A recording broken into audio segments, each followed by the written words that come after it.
Hey guys, how all of you beautiful people are doing? And yes, this is a new series, Accidental Gamer Hero.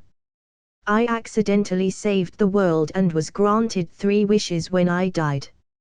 Easy. First wish to reincarnate in the Naruto universe, and second is to reincarnate with the gamer ability. Third wish, I'll save it for later. /OC. So let's start without any delay. For the ninjutsu exam, we were supposed to show our proficiency with the 3 basic academy ninjutsu: kawarimi, henge and bunshin. Since the 3 jutsus that was tested were the basics of the basics, it was with relative ease that everyone could pass them without further complications. However, there was only one who didn't. While the rest of us were outside the academy celebrating our graduation, from the corner of my eye I saw Naruto dejectedly sitting at the swing and Mitsuki slyly approaching him with what I presumed to be an offer of a special graduation test by stealing the scroll of seals. At that moment, a system notification entered my vision. Quest alert. The scroll of seals. Help Naruto become a genin. Help Naruto steal the scroll of seals. Help Naruto defeat Mitsuki. Rewards: plus 10,000 EXP. Failure. Naruto fails to become a genin. You will be arrested and sent to jail. Accept. Y/N. What an interesting dilemma. For one, the potential rewards were very attractive. However, if I somehow failed, then the punishment would correspondingly be incredibly severe. Arrest and jail time was not something I looked forward to regardless of the quest rewards. Although the prospect of learning the Kichibunshin technique alongside Naruto was tempting to say the least, the risk-reward ratio was simply too outrageous for me to consider. Add that given I was confident Naruto would be able to safely retrieve the scroll and successfully learn the Kichibunshin technique, subsequently defeating Mitsuki and thus earning his Hiteiet, meant there was little reason for me to intervene. The only plausible motivation for me to get myself involved in something potentially risking my liberty was purely greed. Although I could also prevent Iruka from getting hurt if I interfered. This was such a headache. I weighed the pros and cons, and the disadvantages definitely far outweighed the potential benefits.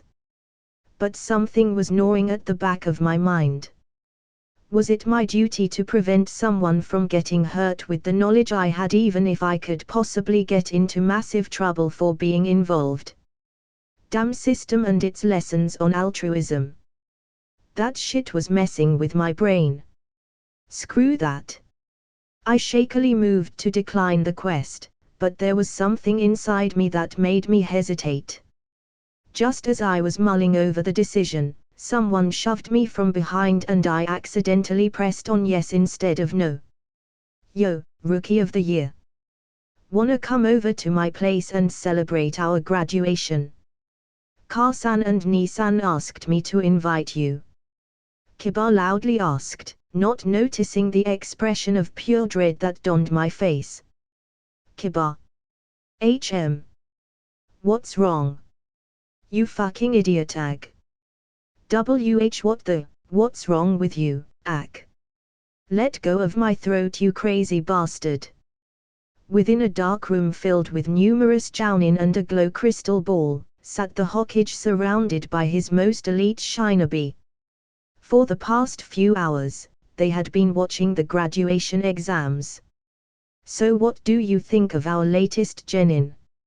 Sarutabi Hiruzen, the Sundame Hokage who once commanded the fearsome title, the God of Shinobi, but now more commonly dubbed the Professor, asked the room full of his subordinates. The Sundame, although now wizened with age, still possessed an authoritative bearing and mighty aura. Looks like the Inoshikacho formation will be reformed this year. Someone suggested. Millimeter, indeed. The Hokage replied, stroking his beard. Hokage-sama, are we still following the traditional team composition of pairing the Rookie of the Year, the dead last and the top Kunoichi? Another Jounin asked. Most likely. Why do you ask? Well, I have some concerns over that particular combination in this instance. The Rookie of the Year, Shinji Ikari, top Kunoichi, Hyuga Hinata, and dead last, Inuzuka Kiba. The three of them, as we have just seen, takes up 3 of the top 4 Taijutsu ranking in their class. Wouldn't that be too unbalanced if we compare them to the other teams? If Uzumaki had passed the graduation exam, and thus become dead last, that would not have been a problem. But the current composition is just too strong. The same Jounin answered. I understand your concerns. However, we have never been particularly concerned about the overall balance of the genin teams by comparing them to one another. We have a policy of grooming the ones with the most potential, so if one team consists of the ones who have the biggest likelihood to excel in our line of work, then so be it. Hiruzen smoothly countered. Kakashi stepped forward and took this chance to add, I call dibs on the Uchiha. Several of the Jounin instructors chimed in angrily, you can't call dibs for your genin team, Hatake. The Hokage assigns the team with recommendations from their Chunin instructor. The one-eyed Jounin looked at them indifferently, but I just did. You're not supposed to. The Hokage cleared his throat loudly, which silenced the argument. Is there a reason why you want Sasuke, Kakashi? Perhaps we can come to an agreement if you have a good rationale. He will need someone to teach him how to use his Sharingan. With respect, Hokage-sama, I am the only one in the village capable of that. With a respectful attitude and polite speech rarely seen from the famed Sharingan no Kakashi, he answered. The Hokage looked around and asked, is there anyone who opposes his justification? The Jounin remained silent, aware that it was simply the truth. Only a Sharingan user could teach another Sharingan user how to properly utilize their Daojutsu. Though Kakashi's attitude might irk them, they could only accept the truth for what it was. Very well then. Now we have to decide who else to put on his team. Any suggestions? The Hokage remarked. If team balance makes no difference, then might I suggest having Shinji Ikari on my team as well? Kakashi suggested. Kuinai, who remained silent thus far, could no longer tolerate the absurdity of Kakashi's request. Ridiculous. Having the top 2 genin in the same team is just plain unreasonable. Kakashi leveled his gaze on the newly promoted Jounin and Genjutsu specialist. The academy records state that the only other student Sasuke is remotely close with and willing to tolerate is Shinji Ikari. For the sake of teamwork and in the spirit of cooperation, I think it would be best for them to be in the same team. Besides, Shinji Ikari's potential is arguably lackluster if compared to the other more promising graduates. Kuinai scoffed, outrageous. But the Hokage seemed interested in Kakashi's claims. Could you elaborate on that, Kakashi? Hi, Hokage-sama. Even though Shinji is the Rookie of the Year, he does not come from a shinobi family. I am not one to discriminate based on background, but it is undeniable that it is a proven statistic that civilian-born shinobi do not often go far as a shinobi. Yes, he would undoubtedly be an excellent genin, and even possibly make Chunin, but any further than that is inconclusive. The other clan members, on the other hand, have the potential to reach Jounin rank given enough time. Thus, I am willing to give up on the other promising genin and compromise with just Sasuke and Shinji. I am even willing to have just the 2 of them on my team and forego the 3rd member if necessary. I am magnanimous enough to concede the more talented genin to my fellow jounin. What nonsense! Kuinai protested, as did the rest of the jounin who saw through Kakashi's ploy to hoard the top 2 students on his team. Enough! Hiruzen spoke, once again silencing the emerging argument. Even if that was true, Kakashi, you know that no one receives special treatment. Not even the last Uchiha, and neither do you. The 4-man team with 3 genin and 1 jounin has traditionally been the best method to groom our most talented, and that too is a proven statistic. I have heard your case and will take your opinions into suggestion, but apprenticing just 2 genin is impossible. Satisfied with the Hokage's answer to Kakashi's outrageous request, the other jounin remained silent, whereas the one-eyed jounin bowed and stepped back into line. And the rest of you? Any more recommendations? Kuinai stepped forward. Hokage-sama, I have a suggestion. Speak. Hiruzen prompted. Forgive my impudence, but might I suggest breaking the Inoshikacho formation? The rest of the jounin rumbled in curiosity and discontent. The Inoshikacho combination was a tried and proven success. Their team composition, which consisted of reconnaissance from a Yamanaka, capture by the Nara, and heavy assault with an Akimichi, a highly effective and versatile formation that synergized greatly. Oh! And what is your rationale behind this? I understand that is a controversial statement to make. I am also well aware of the long-established alliance between the Nara, Yamanaka and Akimichi clans, as well as the conventional tradition of pairing their scions together whenever possible. However, I also believe that this is a formation that is too famous for its own good.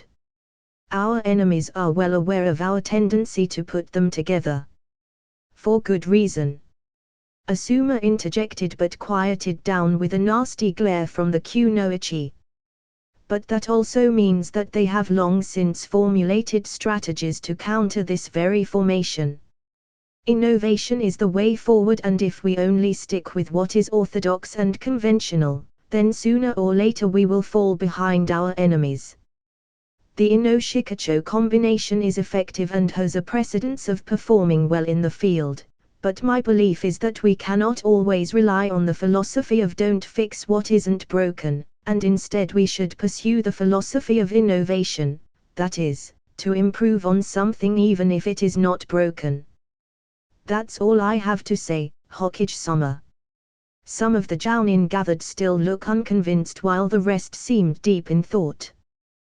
The Hokage's expressions were undiscernible, but the fact that he hadn't outright shot her down like he did Kakashi gave Kuinai some comfort. Then how would you suggest dividing the 3 younglings from the Nara, Yamanaka and Akimichi clans? He asked. If we take the top 9 genin, taking into account overall potential and not just academy grades, we have Shinji Ikari, Uchiha Sasuke, Hyuga Hinata, Aburame Shino, Nara Shikamaru, Inuzuka Kiba, Yamanaka Ino, Akimichi Choji and Hirano Sakura. From these 9 we can further separate them into 4 categories: reconnaissance, capture and heavy assault, or versatile. Some of them will have overlapping roles, but from there we can mix and match them to form new combinations our enemies have never encountered before. Kuinai elaborated. She hesitated slightly before adding, I would suggest leaving the Rookie of the Year and top Kunoichi in the same team with Shinji as the frontline fighter, Hinata as both a Taijutsu specialist and recon expert, as well as an additional member that fulfills the capture criteria, meaning Shino, Ino or Shikamaru. As for the other teams, I will leave it up to your discretion, Hokage-sama. Hiruzen nodded, appreciative of the well-thought-out and meticulous explanation. Seeing no obvious protests to her suggestions from neither the Hokage nor the other jounins, she celebrated internally, Hinata, I've done all that I can. The rest is up to you. I crouched on the branch of a tree that lined the perimeter of the Hokage's tower, watching the main entrance. Sighing for what had to be the 10th time in the past hour, I mentally swore at Kiba who caused me to accept this damnable quest. Upon accepting the quest, I had panicked for a while before realizing that Naruto and Mitsuki were already gone, which resulted in me despairing even further. However, as Gamer's mind cleared up my hysteria, I sat down to come up with a plan to complete the quest. I figured that since the Scroll of Seals was presumably kept hidden in the Hokage's tower, it would be prudent if I simply kept watch near the entrance and catch Naruto entering the tower. Since he still wasn't capable of tree walking, the boy could only enter through the Soul Ground entrance. Furthermore, there was also the possibility Naruto entered under a henge, so I used observe on every individual who entered or exited. There were a lot of assumptions being made in the creation of this plan that had the possibility of failing and sending my ass to jail, but I had hardly any choice. Had I known I would be forced into a quest such as this, I would have at least tried to find out where the Scroll of Seals is being kept or other such information. A few months back, my observe finally leveled up to level 5, which was also incidentally its max level. Upon reaching max level, it could now see through disguises and transformation techniques with certain limitations such as level difference. However, curiously enough, I was still unable to discern an individual's stats even with observe. I hypothesized that it was possible that while others' HP and CP could be quantified by the system, the stats that measured an individual's capabilities only applied to me. Or it could just be that even with a max level, observe, I still couldn't see another person's stats. Regardless, with my max level, observe, I would be able to catch sight of Naruto even if he was under a henge. However, after camping out here for the past 3 hours, I have still yet to catch even a single glimpse of the orange-wearing loudmouth. I was always curious how Naruto, the infamous dunce, was able to sneak past security and even managing to steal a scroll full of forbidden techniques from a tower filled with expert shinobi who, by the very basis of their occupation, were a cautious and paranoid sort. Even if he was regarded as an accomplished prankster whose stealthiness was above par, it still seemed unlikely to me. My best guess would be that since Naruto frequently visited the Hokage in the tower, he was thus intimately familiar with the layout of the building. Furthermore, given his disposition towards elaborate pranks frequently aimed at shinobi, it was entirely possible the boy was also aware of shinobi patrols and location of guards, both of which could have allowed him to slip past any loopholes and accomplish this feat. I was shaken from my thoughts when I finally caught sight of the orange jumpsuit wearing Jinchuriki running out of the main entrance with a bright grin on his face as well as a conspicuously large scroll strapped to his back.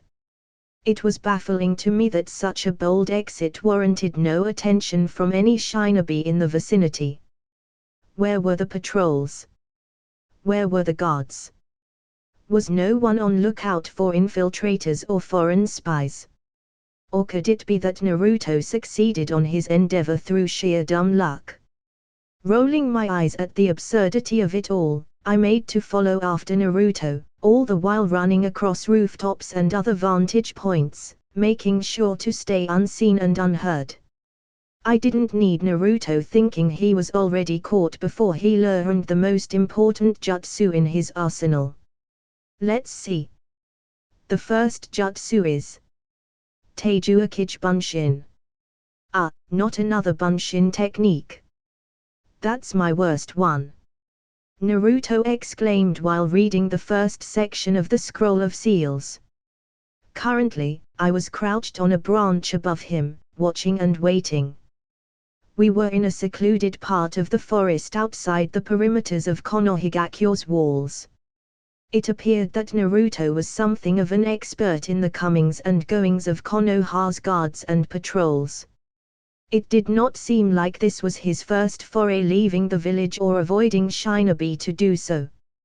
He managed to find a hole in the village's usually tight defenses, mainly because the sentries were trained to be on the watch for people trying to enter the village rather than ones trying to exit, and I followed after him in secret.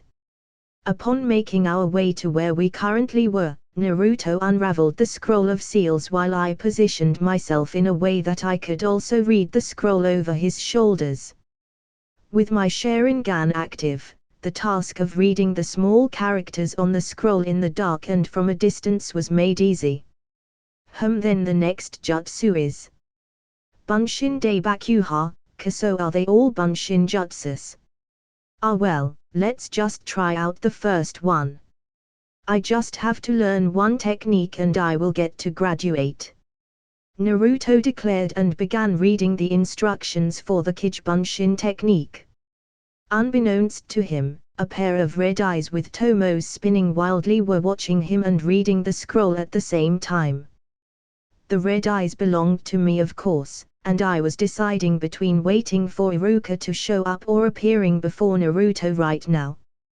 The reasons for showing myself right now was that I could take the chance to openly learn the Kijibunshin technique so that I wouldn't have to hide its usage in the future.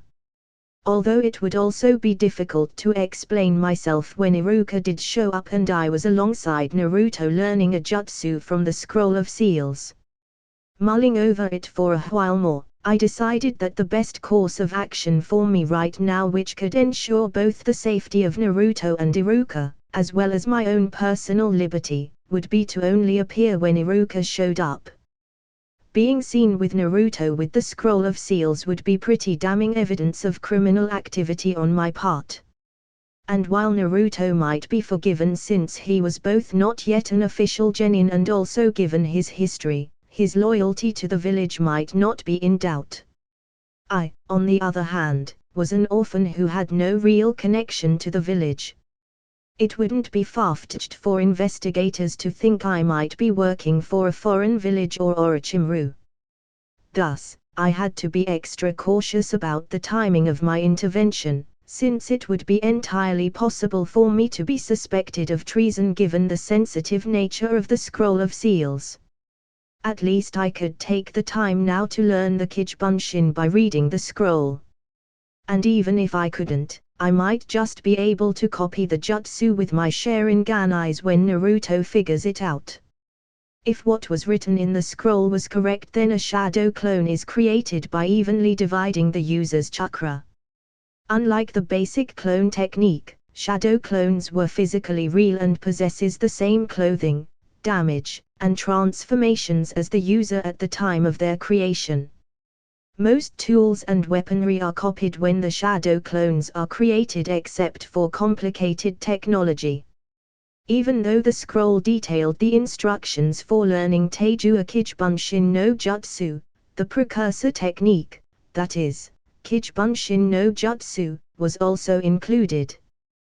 The reason why the mass shadow clone technique was considered forbidden was because of how many clones can be created with the jutsu. Thus the chakra cost for doing so was also far greater than the regular Kijibunshin technique. For this reason, the Shudai Hokage declared his jutsu forbidden and hid it away in the Scroll of Seals.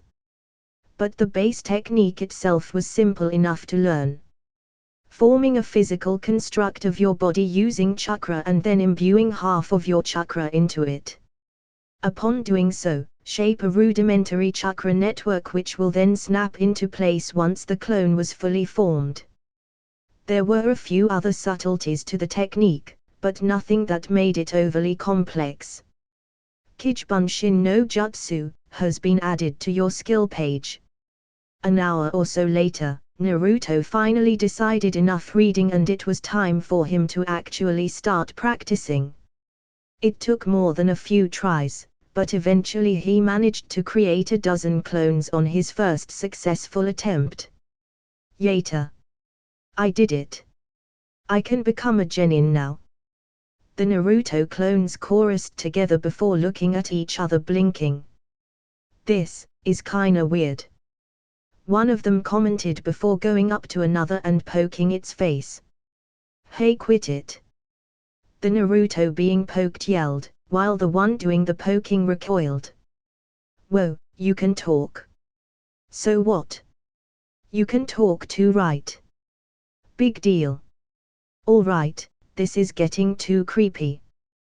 With that, the rest of the clones were dismissed in a cloud of smoke. Should I go find Mitsuki-sensei or wait here and continue practicing? Naruto wondered aloud. He did say I was supposed to hide for as long as I could, so I guess I should train more. I wonder how many clones I can make. Naruto formed the oh-so-familiar hand seal and yelled, "Teiju Akijibunshin no Jutsu." A sea of smoke materialized throughout the clearing as dozens if not hundreds of Naruto clones appeared in a plume of chakra-induced smoke. I widened my eyes in surprise and retreated up to a higher spot. There were even clones appearing on the lower branches, which was too close for comfort in my book. My mouth widened slightly at the sight of over 100 Naruto clones crowing the forest. I knew that Naruto was more than capable of such a feat, but seeing it with my own two eyes, a veritable sea of blondes appearing out of nowhere created with nothing but chakra, was an unbelievable notion. It has been a while since I checked out my fellow classmates' status with "Observe," so I wondered just how much chakra quantified into CP did the Jinchuriki actually possess. Uzumaki Naruto LV12 HP 13650/13650 CP 1612/37800. My god, the boy had well over 300,000 CP in his small body, which was nearly 100 times my own. And even after creating what appeared to be 250 clones as a cursory count using my Sharingan told me, he still had over 1000 CP left after the equal division of chakra. Furthermore, right in front of my very eyes, his CP was regenerating at the rate of hundreds every second. Even now, his CP was rapidly climbing up with every breath he took without any sign of slowing down. A Jinchuriki's chakra capacity was truly terrifying, and he was still only 12 years old. He had yet to even hit puberty nor his growth spurt. What would be his CP count in a year's time? What about 2? 3? Putting a Jinchuriki's chakra into a quantifiable metric was truly terrifying when one could visually compare it to any other average shinobi. Woohoo, I'm awesome datbayo. The clone technique is worthless when compared to the shadow clone. Mine can move, talk and fight too. But it sure uses a lot of chakra. Man. I feel so tired now. Tired. I checked his CP again, it was already over 10,000. What a monster. Knowing about it and seeing it for myself was two entirely different matters. Especially now that I was familiar with what can be considered normal, something like Naruto was unquestionably in the realms of abnormal. After some time, Naruto got bored practicing the Kichibunshin and tired of being amazed with his own shadow clones, so he released them. Although some of the unused chakra returned to Naruto upon the clones being voluntarily released, it was only a tiny fraction compared to the gargantuan amounts of CP he used in creating the clones due to his poor chakra control. Even then, the tiny fraction was still a massive quantity when compared to literally any other shinobi.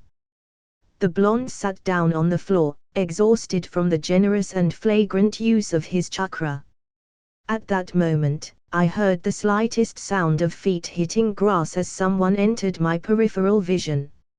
Iruka finally arrived, walking towards Naruto with barely withheld anger. Upon catching sight of the Chunin, I sank deeper into the shadows and minimized my breathing. I nearly entered a meditative state in an attempt to clear my mind and lower my heart rate. This was a hiding technique I had found in the Uchiha clan library, the tortoise breathing technique. A method of erasing one's presence by lowering one's heart rate and thus need to breathe to the absolute minimum. This would allow the user to remain hidden so long as they were not seen or heard by anyone, as this method could even suppress one's chakra signature if performed to perfection. "It's all over now, Naruto," Iruka threateningly uttered as he approached the boy. Naruto, who was panting slightly while sitting on the forest ground, looked up and laughed mischievously while scratching the back of his head. The Chuunin instructor looked back in confusion at the blonde's casual attitude at being caught. "Got me already? Not bad, Iruka-sensei. You're pretty quick. I only had time to learn one jutsu," Naruto offered while still maintaining his relaxed posture.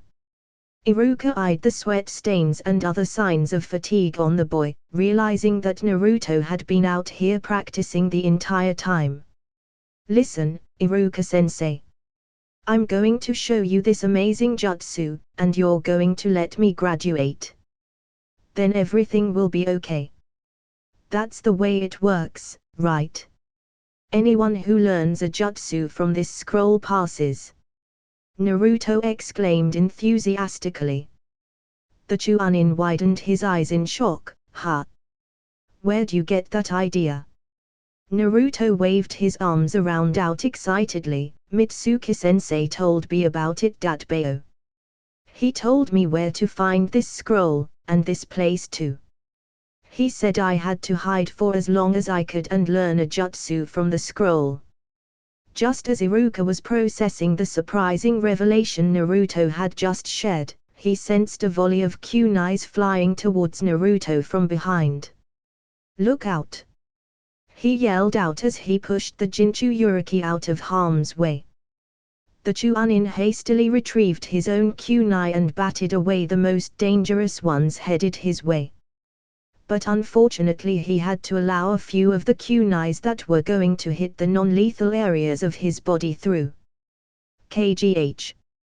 He grunted in pain as one kunai buried deep in his right thigh while another few grazed parts of his torso and arms. "Shit," I cursed while watching the exchange from my vantage point high above the rest of them. I was too absorbed by the interaction and failed to notice the appearance of today's main villain. "I see you found out, little hideaway," a voice called out. I turned towards the source of the voice, and Mitsuki crouched on the branch of a tree some distance away from my own with two large shurikens strapped to his back. I took the time he had yet to notice me to use "Observe" on the traitor Chuunin. Mitsuki LV-53. HP, 7600/7600. CP, 9840/9840. Mitsuki is a Chuunin of Konohigakyo and an instructor at the Shinobi Academy. He appears to be a very polite and kind-hearted man, but in reality he is a power-hungry person willing to sacrifice whatever he has to in order to achieve that power. Although he is an excellent shinobi of considerable skill, he was never allowed to advance beyond Chuunin rank because of suspicions concerning his mission conduct. He dislikes you because he is envious of your talent and popularity, even though you're an orphan just like him. Yet you became Rookie of the Year and is friendly with members of prestigious clans. Mitsuki is stronger than you. I gulped. This was the person I had to defeat. An elite Chuunin more 30 levels higher than me, not to mention a decade more experience and an entire arsenal of Chuunin level jutsus and other techniques available to him. Plus I had to do so without revealing the secret of my Sharingan. How in the world did Naruto succeed in the anime? It should have been impossible. My thoughts raced through the possibilities and plans. I had little to no chance in a direct confrontation, so I had to be smart about it.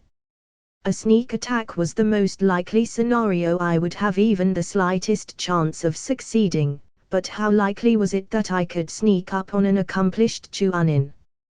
Furthermore, I had to intervene before Iruka would foolishly throw himself against the giant shuriken Mitsuki was going to throw. If I was going to act, I had to get into position now. The tortoise breathing technique only worked when I was motionless. That meant my stealth would reduce considerably the moment I moved. Hopefully, they would be distracted by their conversation enough not to notice me. So that's how it is, Mitsuki. I should have known. Iruka breathed out while clutching the bleeding wound on his arm. Naruto. Give me the scroll now. The traitorous Chunin demanded. Said Blonde, having been knocked to the ground by Iruka's push earlier, trembled at what just happened. Wait a minute. What's going on here? Iruka gripped the kunai that was embedded in his thigh and with a grunt, pulled it out of his leg. Naruto. Don't let Mitsuki get the scroll. It contains forbidden jutsu that could put this village in grave danger. Mitsuki tricked you to get the scroll for himself. Naruto, Iruka's just trying to scare you because he doesn't want you to have the scroll, the blue-haired Chuunin explained. Stop lying, Mitsuki. Don't let him trick you, Naruto. Mitsuki smirked and laughed, ha ha ha. Oh, I'll tell you who's really lying. Iruka widened his eyes in realization at what his traitorous friend was intending to do. No, Mitsuki. Continuing, Mitsuki explained, they've been lying to you your whole life, Naruto, since the decree 12 years ago. What decree? Everybody knows except you. Iruka's trying to hide it from you even now. He'd do anything to shut me up. What is this decree? Why does everyone else know about it but me?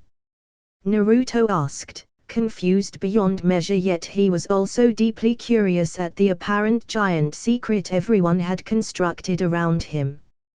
Iruka struggled to take a step forward, the blood spilling profusely from his thigh the moment he did. Don't tell him. It's forbidden. Ignoring his ex-friend's desperate plea, Mitsuki continued exposing the village's S-ranked secret. The decree is that no is allowed to tell you the nine-tailed fox is inside you. Naruto gasped, his eyes chock full of emotion ranging from surprise, disbelief, but even a hint of realization. That means, the demon fox that killed Iruka's parents, destroyed our village and killed all those people is you. You are the Kyuubi. Stop it. Iruka protested weakly, but neither Mitsuki nor Naruto was even listening to him anymore. Gleefully, Mitsuki continued, they've all been sneaking around, hiding things from you your whole life. Didn't you think it was strange how they treated you? Like dirt, like they hated you for just being alive. Tears welled up in Naruto's eyes as he recalled all those instances the villagers had shunned him or told their children to avoid him. There was no blatant abuse, nor any overt maltreatment, but it was the loneliness that got to him. No, it can't be, damn it. Naruto exclaimed as his chakra flared furiously around him. That's why you will never be accepted in this village. Even your beloved Iruka-sensei hates your guts. That's why. Mitsuki started before removing a giant shuriken from his back and began spinning it in his hands. You should just die, Naruto.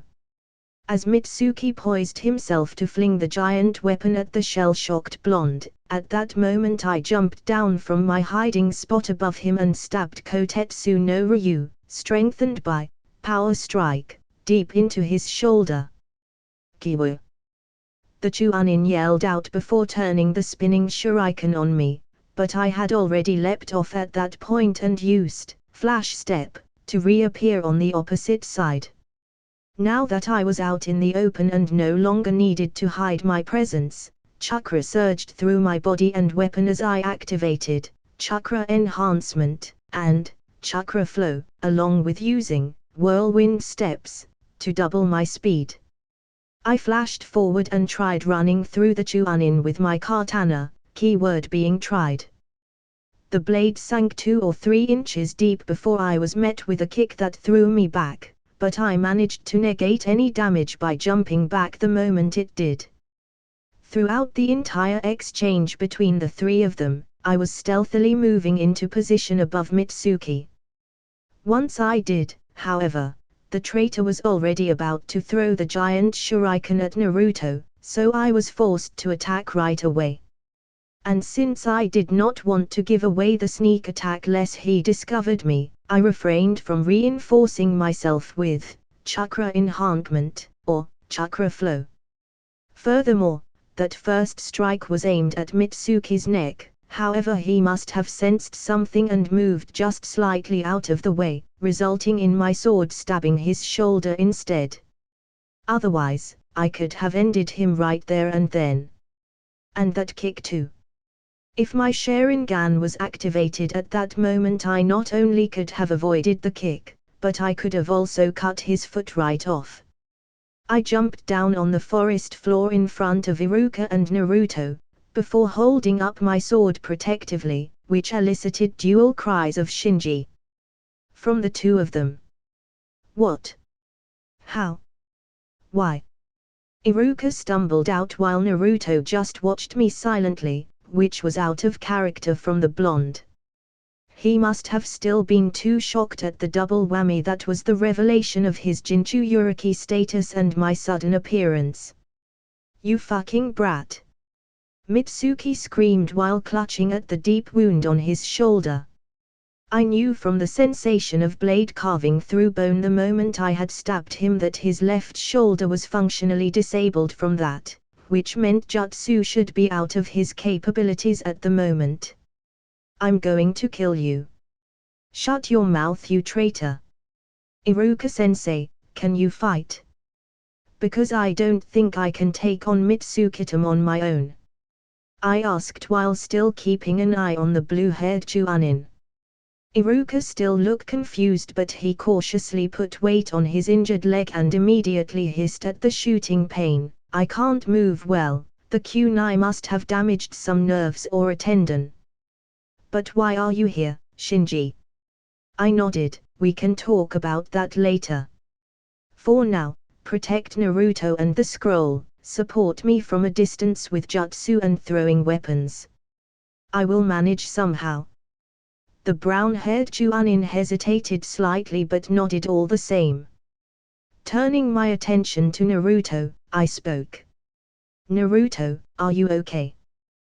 The blonde flinched and looked at me teary-eyed.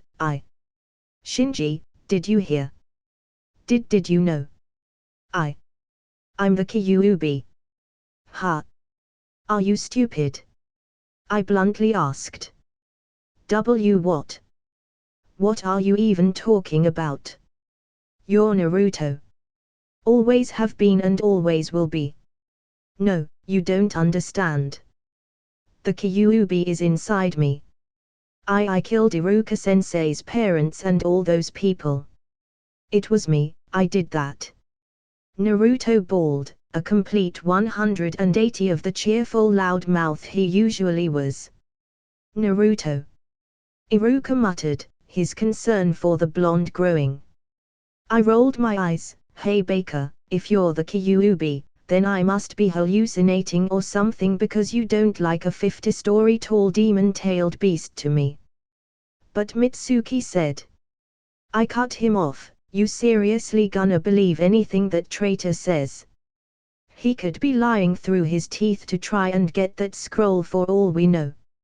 Listen to me, you are Naruto the loud, prank-loving, optimistic kid who takes every chance he gets to say he's going to become the next Hokage. You're the person who, no matter what others say, always tries his best even when people try to put you down.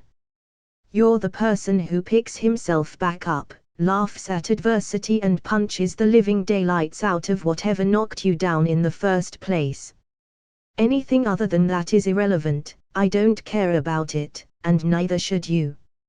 So get your head out of your ass and go help Iruka-sensei already, you dumbass.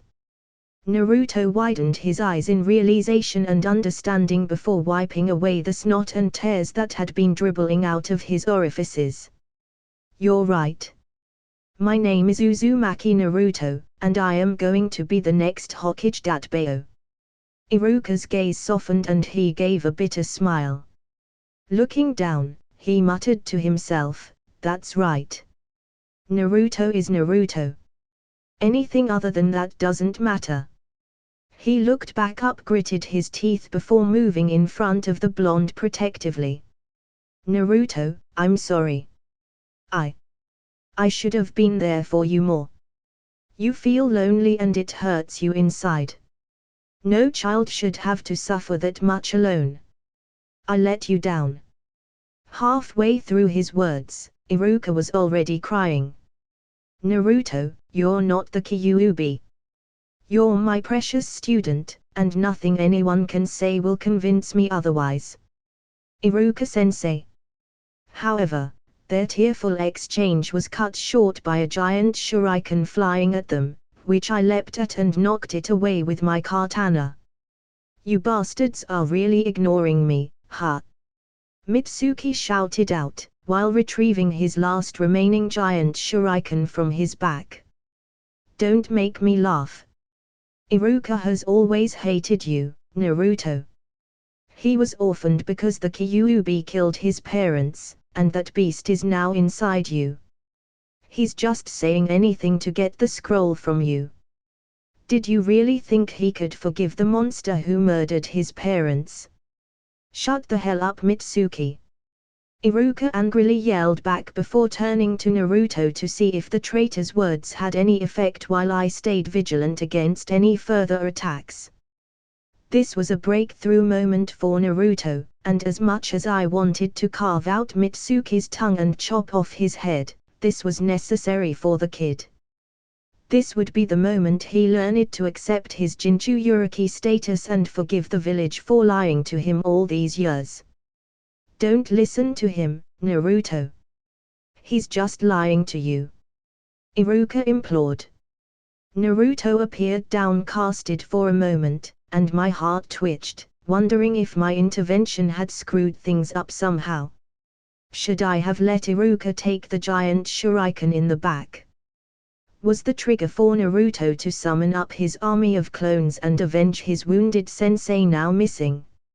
However, my worry was unnecessary as the Naruto looked back up with his eyes shining in conviction. Shut the hell up, Mitsukitum. I am me, Kyuubi is Kyuubi. Stop trying to confuse me because I know who I am. I am Naruto Uzumaki, the next Hokage. Believe it. I smiled. As expected of the one and only Uzumaki Naruto. It seems saving Iruka was indeed the correct decision, and trusting Naruto to have his breakthrough was something I hadn't needed to worry about after all. Seeing that his plan to stir up conflict between Naruto and us had failed, Mitsuki gritted his teeth but calmed down. Yeah. So fucking what?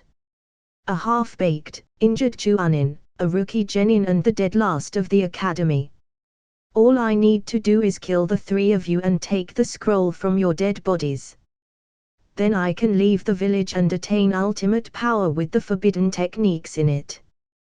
The smile on my face turned into a smirk. Aren't you injured as well, Mitsukitum?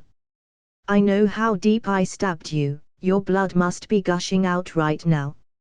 I don't know how the hell you're still standing, but I do know you won't last long without medical attention. What I can say is this: in the name of Konohagakure and the Sundame Hokage, I hereby place you under arrest. Let us take you in and bring you to a medic nin, otherwise you're going to bleed out in another few minutes. Jail time is much more preferable to dying, wouldn't you agree? Mitsuki snarled before laughing, although his laughter had a hollow, desperate tone to it. Not even 1 day since you graduating and you presume to lecture me. A snot-nosed rookie placing me under arrest. You must be out of your mind. Even if I die, I will all of you down with me. Mitsuki snarled before laughing, although his laughter had a hollow, desperate tone to it. Not even 1 day since you graduating and you presume to lecture me. A snot-nosed rookie placing me under arrest. You must be out of your mind. Even if I die, I will all of you down with me. With that, Mitsuki launched forward and wielded his giant shuriken as a melee weapon. He was fast, but not as fast as the hidden boss I faced before, and definitely not faster than I could react. The blood loss and his injury must be seriously debilitating, otherwise there was no way a level 53, seasoned Chuanin could be this slow. Similarly, I sped forward towards the Chuanin, brandishing Kotetsu no Ryu. The chakras swelled inside me as I pumped even more energy into my legs. I positioned my blade and swung at the man. Had my Sharingan been turned on, I could have seen the menacing layer of chakra coating my sword threateningly. The Chuanin was running wildly, with openings all over his stance.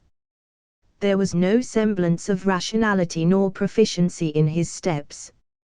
He must have gone crazy, I concluded. However, just as my sword was about to meet flesh, Mitsuki sneered and disappeared from my sight. My eyes widened at the sudden vanishing of my opponent, and I instinctively rolled forward just in time to avoid being decapitated by the giant shuriken wielded by Mitsuki as a makeshift cutting weapon that swung at where my head was located just a moment ago. I stood back up and cursed at my own carelessness. He got me. He was faking it the whole time. Not the injury, but his speed, sloppiness and what I perceived to be recklessness. Even against a fresh out of the academy genin, he still had to resort to such schemes. As expected of an elite Chuanin, they are not to be underestimated. Nice reflexes. You were never so fast in the academy, Shinji. Have you hiding your abilities? How devious. Mitsuki cackled. You're a good actor, Mitsuki. No wonder you were able to deceive even Iruka-sensei. I retorted. Kikek, but have you noticed? The traitorous Chuanin questioned slyly. Our places have switched. Now Iruka and that demon brat is open for me to do this. He turned and threw the giant shuriken at Iruka. Because I rolled forward to avoid getting my head cut off, Mitsuki was now in between me and the other two. Which meant he was too far from me for me to stop him. However, Iruka wasn't stupid. He was protecting Naruto and the scroll while watching us in combat. He had a broader view on what was happening and could see Mitsuki throw the shuriken at him from afar. Iruka ran through hand seals and spat out a stream of water. Suden no jutsu. The powerful torrent of water not only battered away the flying shuriken, it continued heading towards Mitsuki. The traitorous Chuanin tsked and paused for a moment before jumping away to avoid the water jet. I could see that he had instinctively been thinking of a jutsu to counter the water technique, but realized his left arm was basically dangling uselessly before he had to jump away to avoid being hit. Similarly, I followed after Mitsuki, not willing to give him another chance to go after the injured Chuanin and Naruto. Even though he himself was injured as well, Mitsuki had already descended into a state of not caring whether he lived or died. The pure desperation and adrenaline that drove him to near-suicidal madness was more dangerous than if he still possessed any rationality or sense of self-preservation. Furthermore, I also considered holding myself back from using the Sharingan as a pretty large handicap too. Against an elite Chuanin, even if he was gravely injured, meant that I had to go all out and continue hiding any other aspects of my true strength. With just pure speed alone, I could hardly catch up to a fully grown man equipped with a decade's worth of training and physical conditioning. With flash step and whirlwind step, however, that changed. For just a brief moment, I was able to surpass his Chuanin level speed addled by injury and step into striking range. I held up my sword in preparation to cut him down, but the Chuanin swung back around and in an insane and desperate maneuver charged right at me. This crazy bastard. Does he want die together or something? Regardless, I continued the downward motion slash of my katana. However, Mitsuki did something unexpected. He threw his left shoulder forward and flung his useless, dangling left arm in the path of my sword, effectively blocking the slash by sacrificing his arm. The inertia of my katana swing was already too great for me to stop, so I had no choice but to follow through and slice through his arm. Fresh, warm, red blood sprayed out of the open wound, splattering across my face and body. Unlike the cold, putrid and festering itch from zombies, this time I could feel the vitality of the crimson liquid as it splashed onto me. It was an unnerving experience to say the least, the first time I ever grievously injured or dismembered another living human being. It was in self-defense, sure, but still. Taking advantage of the moment I was bewildered with his insane actions, Mitsuki pulled out a kunai and made to stab me. Yet, he couldn't have known that my gamous mind instantly erased my hesitance and allowed me to counter his hidden strike. Do you really think you stop a Chuanin if he is determined to kill you? Diak. Ugh. His initial bravado was stopped short when my fingers dug into his forearm with the help of Shinkyoken. With my other arm, I swung Kotetsu no Ryu at the traitor and managed to slice into his torso before he managed to retreat. The steel-plated Chuanin vest did little to thwart the razor-sharp, chakra-reinforced edge of my blade. My arm. You fucking bastard, just how much were you holding back in the academy, ka? Mitsuki howled in pain while clutching his severed arm at the stump. You crazy son of a bitch, give up now and there's still time for you to be saved. I growled out as I wielded Kotetsu no Ryu in front of me threateningly. Give up. You must be crazier than I am, because there's only one way this is going down. Either I die or you do. Better yet, let's just die together, ha ha ha ha. The Chuanin screamed in a fugue state of blood loss and general insanity. Mitsuki swung his blooded stump of an arm at me and unleashed a spray of blood at my face, all the while screaming bloody murder. I shielded my eyes from the shower of blood and jumped away, assuming that he was going to attack me while I was blinded, but at the same time I was gobsmacked at the utter lunacy of what I just witnessed. However, the moment I removed my arm from my eyes, I saw Mitsuki missing from where he had just been standing. Widening my eyes, I turned to see Mitsuki dashing towards Iruka and Naruto, no less slower than he had been at the start. I could only assume with such severe blood loss, he had maybe a minute tops before he actually died. Sprinting towards the duo, Mitsuki's face twisted in insanity. I'm going to kill you, Iruka. You and that demon brat. From what I could see, Iruka was way too shocked at the drastic change in his once friend's personality and sanity to react in time, while I was too far away to stop him. I glanced at Naruto, who, while still shocked, looked like he could at least do something. Naruto. I yelled, use the jutsu you learned from the scroll, quickly. The blonde looked surprised at being called out, but he pulled himself together admirably well. Don't you dare lay a hand on my sensei, or I will give it back to you 1,000 folds. Let's see you try, Kyuubi. Naruto glared and formed a hand seal, Teiju Kichibunshin no Jutsu. Just like before, a sea of Naruto clones appeared in an equally dense sea of smoke. Iruka was shaken from his stupor as he watched what he thought to be his least promising student make actual, physical shadow clones. And not just a couple, but a veritable army of them. Naruto. How? This changes nothing. Mitsuki roared as he tore into the army of clones, unleashing a flurry of kicks and punches that popped a large number of them. However, in this case, quantity beat out quality and he could hardly withstand an onslaught of attacks even if they were from a barely trained academy student given Mitsuki's dire injuries and overall lack of rationality.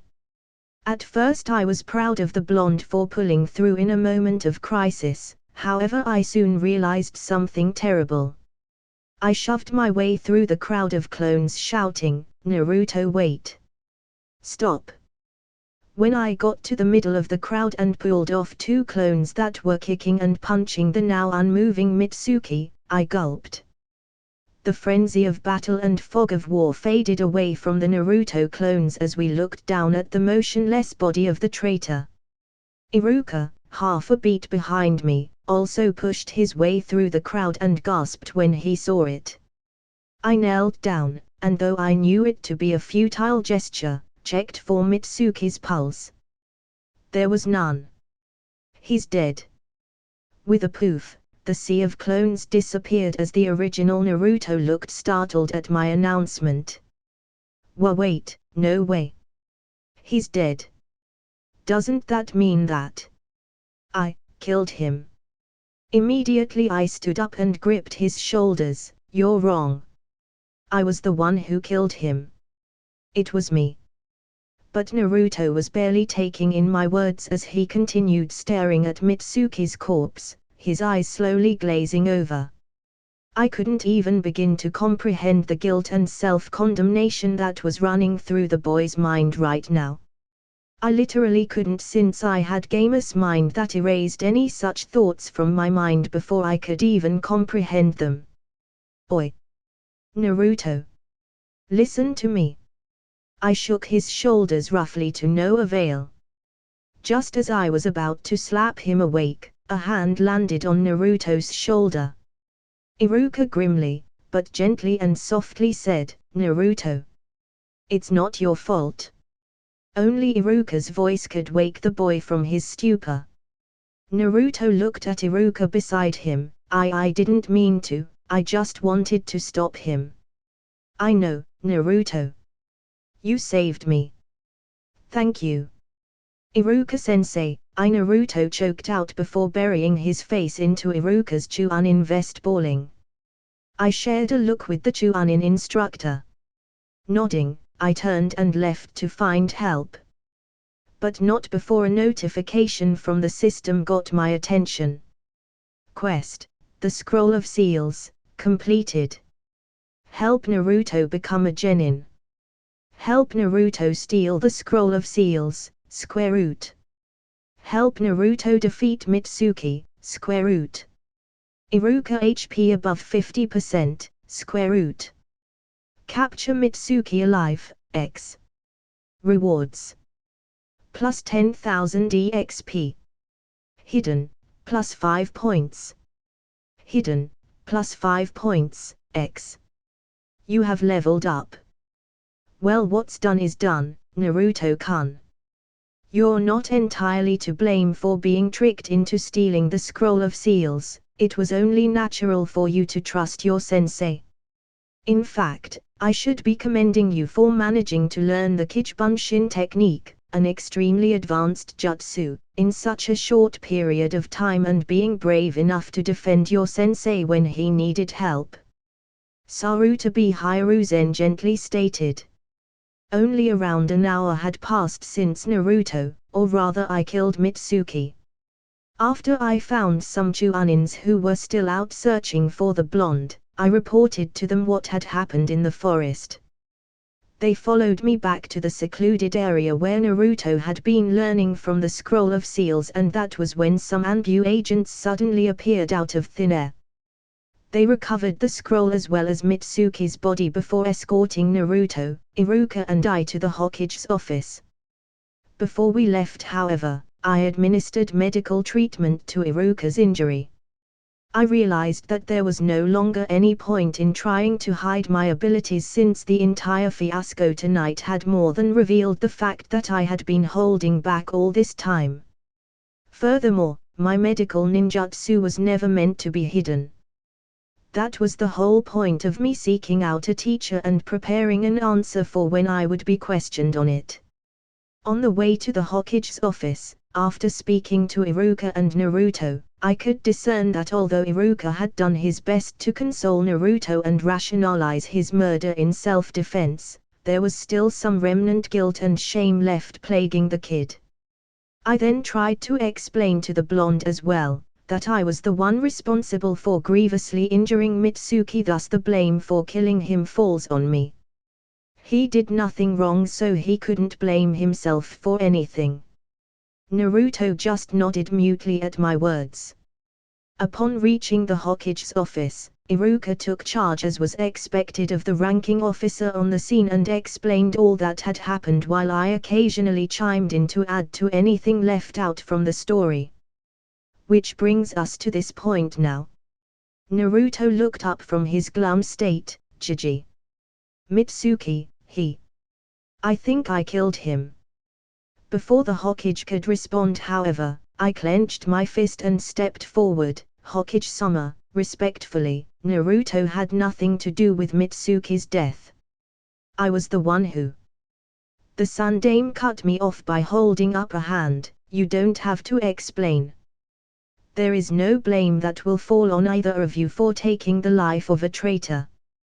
While admittedly I would have preferred if he was taken in alive, according to your sensei's report, it is apparent that you had given him multiple opportunities to surrender and thus you had no choice but to defend yourself when Mitsuki went mad in his desperation.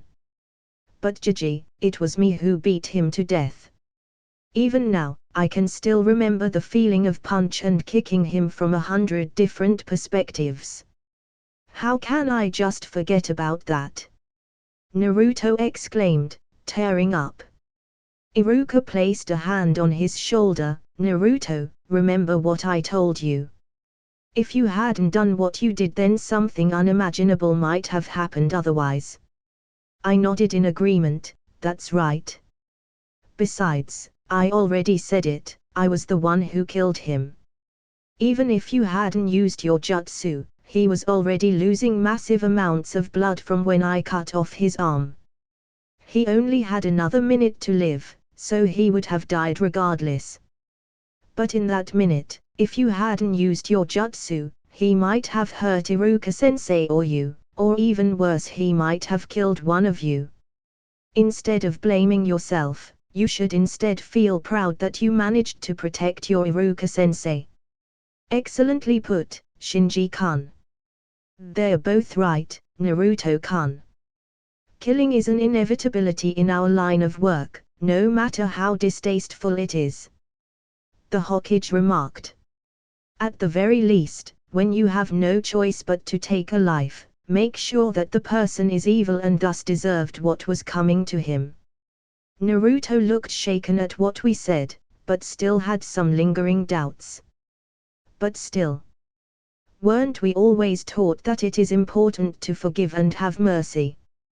What about second chances? By killing Mitsuki, I made sure that there was no possibility he could ever become a good person. And what about his friends and family? Wouldn't they be sad that Mitsuki died? And it would be my fault if they are. The Sundame looked at Naruto somberly. Sometimes as a shinobi, we are left with no other choice but to kill someone who is threatening to harm our precious people. Let's say if Mitsuki had managed to get away with the scroll, and then learned your Teiju Bunshin technique. What would happen if he used that technique and sought to kill innocents? How many might you be indirectly responsible for killing if you allowed a bad man to escape? Naruto looked back with conviction. I wouldn't let that happen. Hiruzen shook his head. But what if?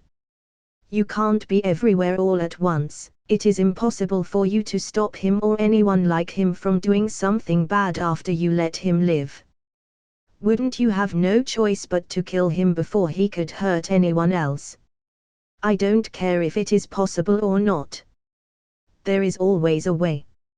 I will physically stop them if I have to. If they cut off my arms, then I will use my legs. If they cut off my legs too, then I will just shout at them to stop. Even if they cut off my tongue, I will crawl on the ground and bite their ankles. I will stop them without killing. That is my Uzumaki Naruto's Nindo. Naruto loudly declared, drawing a surprised expression from all those in the room. The Hokage recovered from his shock and gently smiled. That is an admirable Nindo, Naruto-kun. I pray that you will never be forced to stray from it. That will never happen. Don't underestimate me. I am Uzumaki Naruto who will become the next Hokage, Datbeo. Chuckling, the Sun Dame responded, then I will sit back and watch, waiting for the day you take my hat then, Naruto-kun. Just you wait, Jiji. Naruto defiantly answered, which only elicited more chuckles from the old man. I watched their exchange with some amazement. Both as how quickly Naruto came out of his slump and also at the skill of the Sun Dame in completely changing Naruto's state of mind. I wasn't sure if it could attributed to the old leader's familiarity with Naruto's personality, or if it was just entirely based on the Hokage's decades worth of experience consoling traumatized shinobi, or if it might just be a result of the Sun Dame's pure charisma and eloquence. Regardless, I was impressed. Very well, Naruto-kun. But for now I would like to ask Shinji-kun some questions if you wouldn't mind. The Sun Dame turned his gaze onto me, his expression very quickly changing from gentle and filled with mirth, to a fierce and authoritative look more befitting of the leader of 1,000 trained killers. Now, Shinji-kun. I have some questions for you. It is more of a formality than an interrogation, so you don't have to worry too much. Formality my ass, I felt more pressure from his gaze than fighting a veteran and insane Chunin. Ignoring the bead of sweat going down my back, I answered with, what I hoped to be, a believable amount of anxiety and nervousness of a rookie genin speaking to their village leader after just having to kill someone, High Hokage-sama. I will do my best to answer all your questions honestly. Very good. Firstly, what were you doing outside of the village in the middle of the night? The Sun Dame asked as the steel in his eyes seemingly pierced right through my own. Well, I had been training at the training ground near the Uchiha clan compound when I lost track of time. When I noticed, night had already fallen. As I was returning home, I passed by some shinobi looking panicky and overheard them saying Naruto had stolen something important. Well, Naruto is my friend, and though I couldn't believe he would do something this foolish, I thought that I had to get him to return what he stole before he got into even more trouble. So I decided to go looking for him before anyone else found him. I just thought that, if Naruto voluntarily returned what he stole, he might receive a lesser punishment. Shinji, you. I knew it, you're a really good friend. Naruto cried out, touched by my cover story. Stop it, Naruto, you're making me embarrassed. I said, adding a slight tinge of a blush and rubbing the back of my head. You're my friend, and I had to do something to help you, right? Otherwise what kind of friend would I be?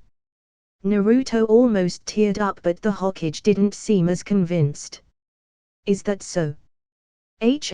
Well, I can't blame you for wanting to help a friend. Although I am, in disbelief, to hear that my shinobi had such loose lips. Also, are you not aware that the training ground near the Uchiha clan compound is not open to the public? Why were you training there? Sasuke told me that was his clan's land, and he gave me permission to use it. We occasionally train together there too. Did we do something wrong?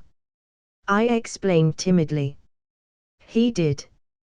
I was just concerned you were trespassing, but if you received permission then there is no issue. Next question. From what your sensei reports, you have been hiding your true abilities in the academy, is that right? That is. Yes, I'm ashamed to say that is true. Might I ask why you felt the need to do such a thing, Shinji-kun? The Sundame asked, leaning forward just a slight tinge, yet that very minuscule motion sent waves of apprehension inside me. Whether consciously or not, the old man was exerting incredible pressure just by sitting down and calmly asking a question. As expected of a genuine kid-level shinobi.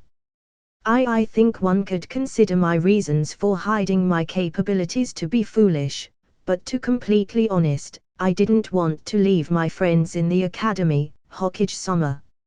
It seemed the Sundame had not been expecting such an answer as he looked taken aback by my response. What do you mean? I looked hesitant and slowly replied, well, I heard that students who showed themselves to be more talented than their peers would be forced to graduate from the academy early. But I didn't want to leave my friends. I wanted to stay with them and graduate together. So I decided to reveal just enough that I wouldn't be considered for early graduation. Please forgive this foolish one's selfishness and deception, Hokage-sama. I see. Did you not consider that early graduation was completely voluntary, and that we would have asked if you wanted to be promoted ahead of your peers? Hiruzen eyed me with some doubt. I did, Hokage-sama. But at the same time I didn't want my friends to look at me any differently than how they treated me before. I apologize. I can understand the desire to stay with one's friends, so I won't pursue that matter. But what of the skills you showed when fighting Mitsuki? Chakra flow, chakra enhancement, and admirable proficiency in kenjutsu. For one so young, you seem to be well versed in many advanced techniques. He inquired. The Uchiha clan left behind their clan's jutsu depository, Hokage-sama. And Sasuke was gracious enough to allow me entrance and some freedom to peruse their collection. Everything was self-taught after reading through their scrolls and practice. I answered. But what of the medical ninjutsu you exhibited to treat your sensei? That is not something that can just be self-taught no matter how talented you are. How did you come upon it? That is. I stammered intentionally, I don't know. The Hokage raised an eyebrow, you don't know what? Hokage-sama, you have put me in a difficult position. How so? I put a hand to my chin and appeared to be in thought for a moment. Say, hypothetically, if I did have someone who taught me, would they be in trouble for doing so? The Sundame looked at me quizzically, somewhat amused at the little game I was playing. Well, hypothetically, they wouldn't be in trouble. Consider it as appeasing an old man's curiosity. Breathing out a sigh of relief and wiping away an imaginary bead of sweat from my forehead, I answered, well, in that case, I did have someone who taught me, Hokage-sama. Hiruzen smiled amusedly, and who was the one who taught you medical ninjutsu? Kiba's sister. Inuzuka Hana. I was torn between telling the truth or lying, but since from day one I had decided to openly find a medical ninjutsu mentor, I knew that I would have to one day divulge her name. I just hoped that she did not get into trouble from my divulgence. The Sundame cocked an eyebrow, The Inuzuka miss. I see. To have become this proficient in medical ninjutsu, you must have been learning from her for quite a while. I wonder why this has been kept a secret for so long. I could feel the piercing gaze returning, and my mind trembled from the implications the grizzled war god was making. He was suggesting that I had intentionally hid the fact that I was learning medical ninjutsu from everyone for an ulterior motive. Unfortunately for him, however, I had always been open and above board with my apprenticeship. Yes, it has been roughly a year since I began learning from Hana-sensei. I am extremely grateful for her patience with this talentless disciple. I answered furtively, as though I was ashamed of taking so long to reach my level of expertise with medical ninjutsu, even though in reality the speed at which I picked it up was unheard of. Thankfully, Hana-sensei has allowed someone as unworthy as I to help out in the Inuzuka Veterinary Clinic to build practical experience. My answer was meant to not only demonstrate my prodigious talent, but also served as a roundabout way of saying, see, I have never hidden anything, you just never bothered to look. The corners of the Hokage's lips lifted faintly just for an instant. A year, you say? Ha ha ha, you don't have to be humble. You might be more suited for the field of medicine rather than the field of espionage, wouldn't you agree? Once again, I sensed the craftiness and guile of a sly old fox in his words. As the leader of a hidden village, the Sun Dame chose his words very carefully, as even a single word misspoke might have numerous unforeseen consequences. Thus the word espionage had been spoken for a purpose, and it was not simply a slip of the tongue. Was I a more careless man, I might have recklessly disagreed and hence cemented his suspicions. Thankfully, a lifetime of trading verbal barbs with world leaders and titans of industry, all of whom possessed similarly sharp wit and keen senses, gave me experience dealing with the perceptiveness of a man just waiting for a mistake to be made, ready to pounce on any blunders. You praise me too much, Hokage-sama. I am simply a loyal servant of Konoha, and I will fulfill any purpose my village requires of me. I could see through the Hokage's eyes that he was deep in thought, as though weighing the pros and cons of the multiple branching decisions he could make. I took this opportunity of brief respite to observe, curious what the status of a Kage-level shinobi might look like. Saruta B. Hiruzen LV. HP. CP. Hiruzen is the Sun Dame Hokage of Konohagakure. He is known as a thoughtful and benevolent ruler, deeply caring of all of Konoha's villagers and shinobi. You can't tell what he thinks of you. Hiruzen is stronger than you. As expected, even with a max level, observe, I was not able to see through a Kage-level shinobi's strength. It was not the first time I encountered. In place of an observed target's level.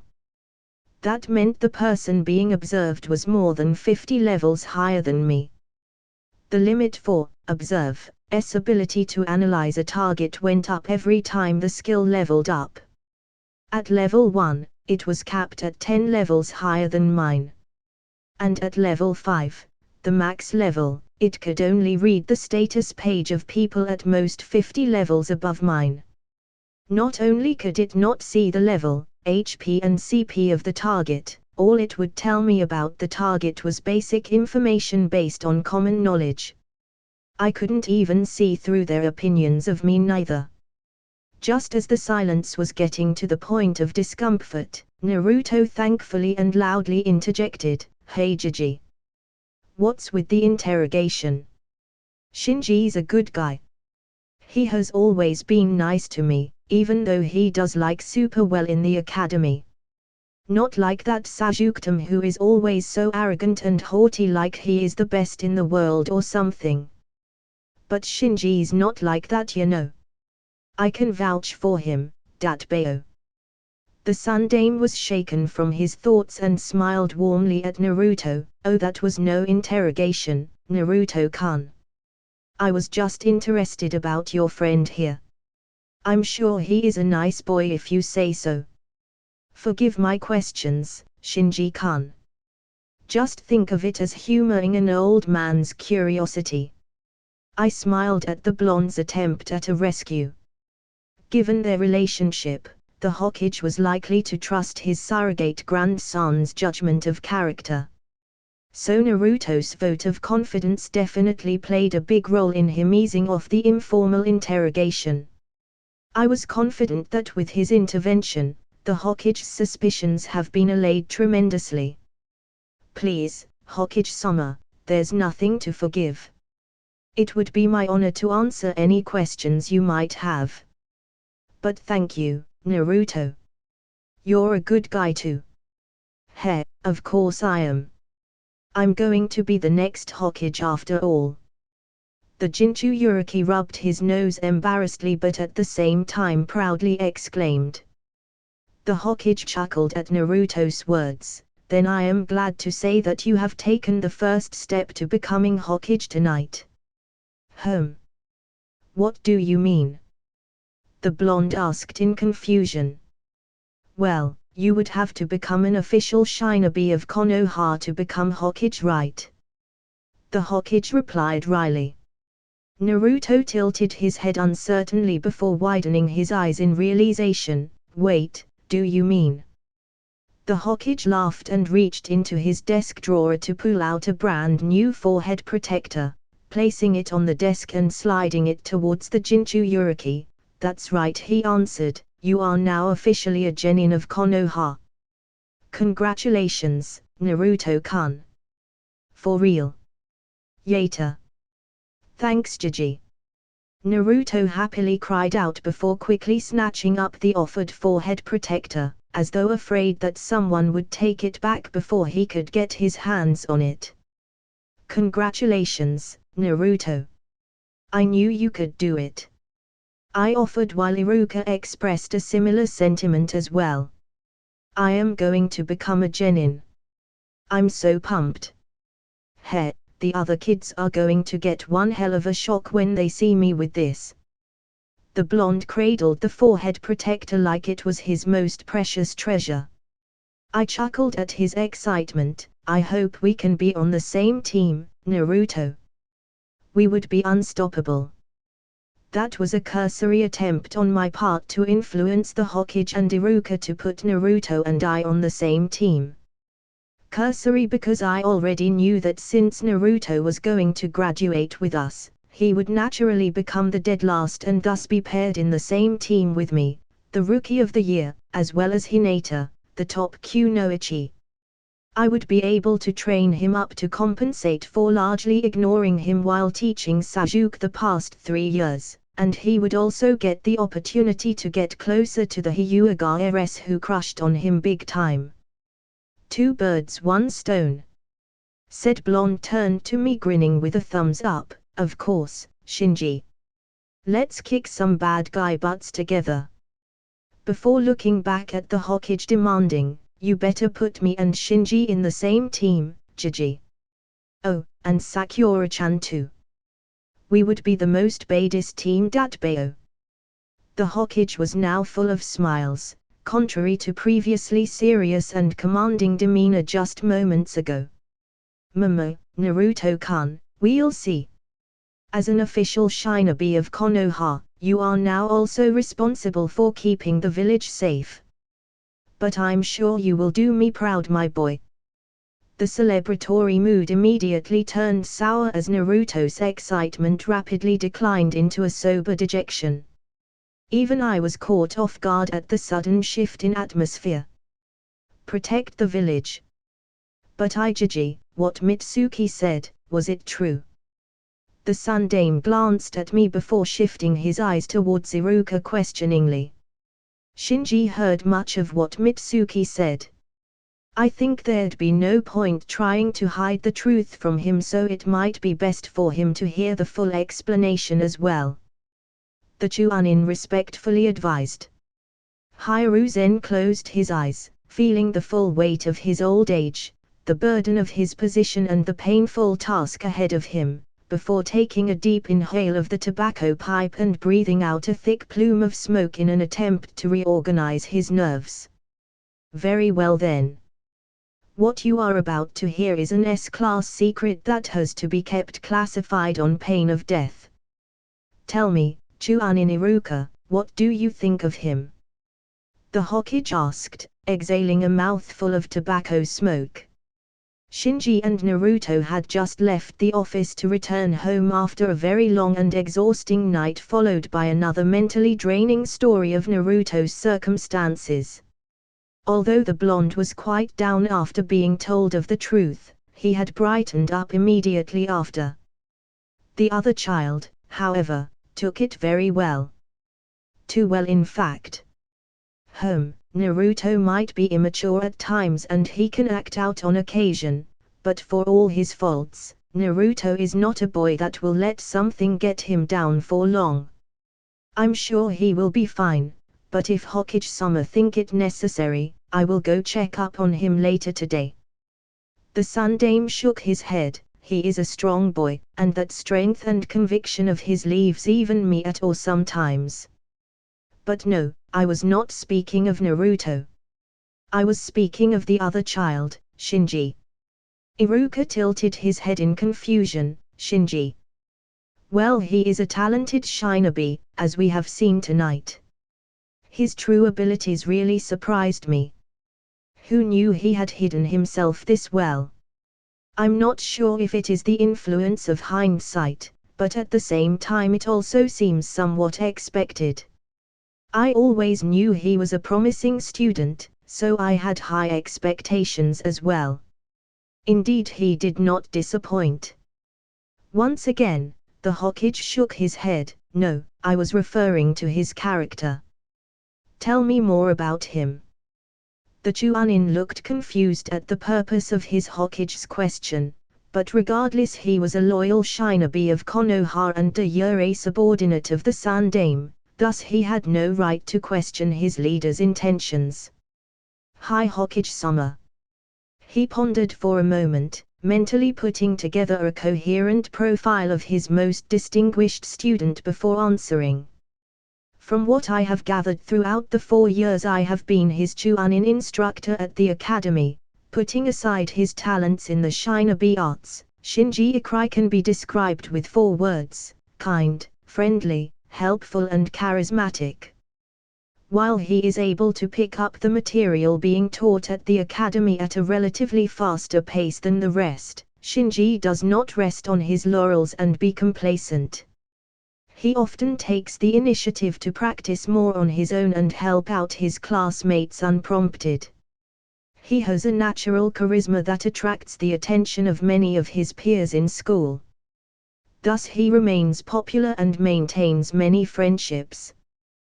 The civilian-born children looks up to him, both because of his abilities and his friendly, kind disposition.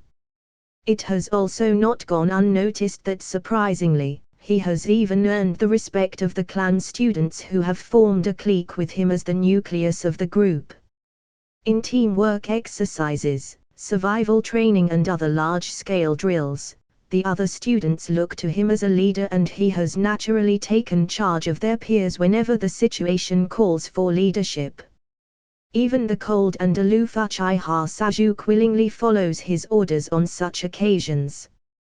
When there is no one else Sasuke can even remotely tolerate, their friendship speaks volumes of Shinji's charisma for his age.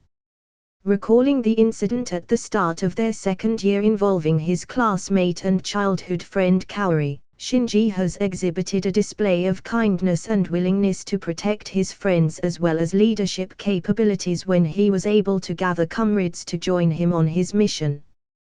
While admittedly he could have handled the situation in a better way, I believe the whole incident ultimately depicts Shinji as someone who cares deeply for his friends and is willing to go the distance for them. Even tonight, Shinji's loyalty and friendship with Naruto drove him to pursue Naruto in order to minimize Naruto's punishment while at the same time paying attention to the boundaries of the law. At no time tonight did he forsake Naruto and I even in the face of overwhelming danger. Challenging a traitor Chuanin, even if Mitsuki was injured, shows remarkable courage. When Naruto accidentally killed Mitsuki, Shinji immediately made all attempts to convince Naruto that he was not responsible for Mitsuki's death, displaying a consideration and thoughtfulness rare for his age. In conclusion, Shinji Ikari, in my humble opinion, displays all necessary attributes to become not just an excellent shinobi of Konohagakure, but also one that embodies the will of fire. Although he is an orphan who is deprived of the privileges of his peers, he has overcome that adversity and all the disadvantages associated with his background to become Rookie of the Year. I am proud to call myself his sensei, although truth be told I am not sure I have taught him much that he hadn't taught himself beforehand. End report. Hiruzen was deep in thought as he took another deep drag of his tobacco pipe, processing the information Iruka just volunteered. It seems you have a very high opinion of the young man. Will of Fire home. Iruka was caught off guard at his Hokage's remark, not expecting such a dismissive tone. He had thought the Sundame would have more of a reaction at least. Hesitantly, the Chunin emboldened himself and asked, "Forgive my impudence, Hokage-sama, but might I ask, what are your thoughts of Shinji?" The Hokage lazily glanced at his shinobi, before looking away again impassively. On paper, Shinji Ikari displays all the necessary qualities to become a proud shinobi of Konoha. His talent is also unquestionable. But it appears more to me as if the young man has simply gone through a checklist ticking off bullet points, a to-do list of things needed to be done in order to be seen as the person you have just described. The Chunin instructor widened his eyes, struck speechless by what was functionally a denouncement by the Hokage of his most promising student's integrity and character. This Hokage-sama, what, why, I don't understand. The Sundame waved a hand dismissively, "Millimeter, don't concern yourself too much about it. Perhaps this old man was just overthinking things. For now, carry on like I hadn't said anything. Go get yourself checked out at the hospital." Dismissed. Hi, Hokage-sama. As Iruka bowed and left his office, Hiruzen set down his tobacco pipe unsmilingly. A low voice sounded off from a corner of his office, the speaker unseen, "Shall we send someone to watch the boy?" Hiruzen glanced in the direction of the speaker before shaking his head, "Unnecessary. I am more interested in the traitor Mitsuki. Investigate his backer. Someone of his caliber should not be bold enough to harbor thoughts of treason without sufficient confidence in finding refuge under someone with the ability to protect him following his defection." Hi. The presence disappeared, only to be replaced with another in the next instant, although, to the untrained eye, there would have appeared to be no change whatsoever. The Hokage turned to no one in particular and muttered to himself, "A talented orphan who seems like he is putting on an act. I pray that man has not yet sunk his talons in this child." The next day I exited my apartment with a renewed sense of purpose. The battle with Mitsuki last night showed just how out of my depth and how cocky I was with my accomplishments in the Shinobi Academy against children. There are skies above skies and mountains beyond mountains. Meaning, there will always be someone better, stronger, faster than what I knew now. Being complacent with my growth would only invite disaster onto not just me but also the people I cared about. I was sufficiently cautious, and my plan had worked in the end, but after action review showed me that I had been too conceited in my own abilities. Fortunately, Mitsuki had sunk deep into insanity, and was thus reckless. But that was only because my initial sneak attack, though a hair off target, was a critical success that led to the ultimate defeat of the traitorous Chunin. If I had been fighting a rational actor, someone in full control of his mental faculties, the fight would have gone in a completely different direction. I might have even been forced to reveal my Sharingan just to survive. This only demonstrated to me that I could no longer be confident in my meager skills. With my graduation from the academy and eventual foray into more and more dangerous missions and circumstances, events like the Wave mission and the Chuanin exam for instance, I could not afford to be complacent. Last night reminded me that I was in a cutthroat world of ninjas, assassinations and powerhouses that easily could smash through mountains and overturn the earth. A single shred of carelessness could see me finding myself in that endless green room facing a floating blue screen that wrote game over. Thus, I made the easy decision of tackling the rank E dungeon of the Uchiha Natural Dungeon. I had a week until team placements were announced. It was plenty of time to become stronger before I met my Genin team and Jounin sensei. I willed out my status screen, taking a moment to peruse my stats. Status page. Name, Shinji Ikrai.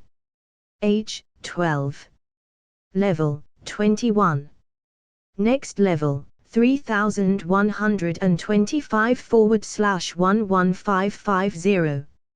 HP, 5060/5060. CP, 5830/5830. STR, 80, plus 5. VIT, 71, plus 7. DEX, 78, plus 13. INT, 86.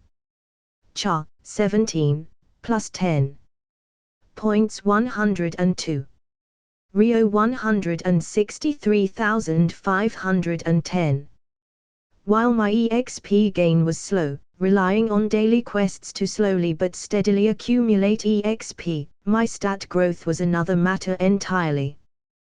This could be attributed to the two titles I had which have since disappeared: Budding Talent, which increased all my stat growth by 20% while I was in the academy, and Precocious, which increased my int stat growth by 20% before age 12. These two titles, in addition to the Berserker Sai patch, allowed me to rapidly increase my stats organically just by training for my physical stats and reading for my int. Furthermore, the bodybuilder's dumbbells allowed my STR to increase explosively, nearly catching up to my int. For my skills, another title of mine, Zealous Student, boosted skill EXP gain by 20. But it similarly was removed when I graduated the Shinobi Academy. But thanks to the title and diligent training, most of my existing skills were pretty much either maxed level or nearly there. Many of the passive skills gave outrageous passive bonuses, such as intermediate body conditioning, which at max level increased physical damage and movement speed and physical stat growth rate by 28%. As such, I was pretty satisfied with my stats and skills. The only exception were my items. After seeing the effectiveness of Berserker Sai patch and Bodybuilder's dumbbells, I was determined to find more of such items from the next dungeon run that would crazily increase my stat or skill growth efficiency. Thus, my reason for going into the dungeon was not limited to just gaining EXP for leveling up, but also for the delicious, incredible loot dropped by the creatures within. I was somewhat optimistic about my chances of clearing the rank E dungeon, given how strong I have become since the time I cleared the rank F dungeon. However, as I had learned last night, complacency and carelessness would be foolish. And so, looking at the over 100 free stat points I had accumulated, I made the decision to pump some of them into my stats. Just for the sake of increasing my odds of survival and clearing the rank E dungeon. After all, points could be earned back, but I only had one life. Or, well, two I suppose if you counted my previous life.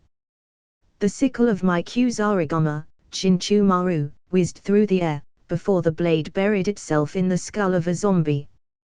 With minimal effort, I ripped it out of its embedded place and retrieved it by pulling on T's chain, barely holding down the bile threatening to be regurgitated up my throat. Said zombie wavered slightly before falling onto its knee and collapsing into black smoke, leaving behind a glowing white orb. I grimaced at the sight before reluctantly approaching the loot orb to collect my rewards. The rank E dungeon might just be the most difficult thing I have ever encountered.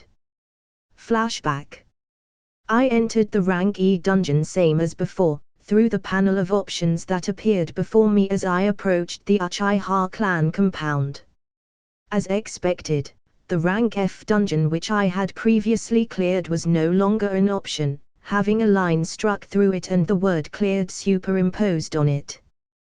The rest of the dungeons, however, held no such restrictions.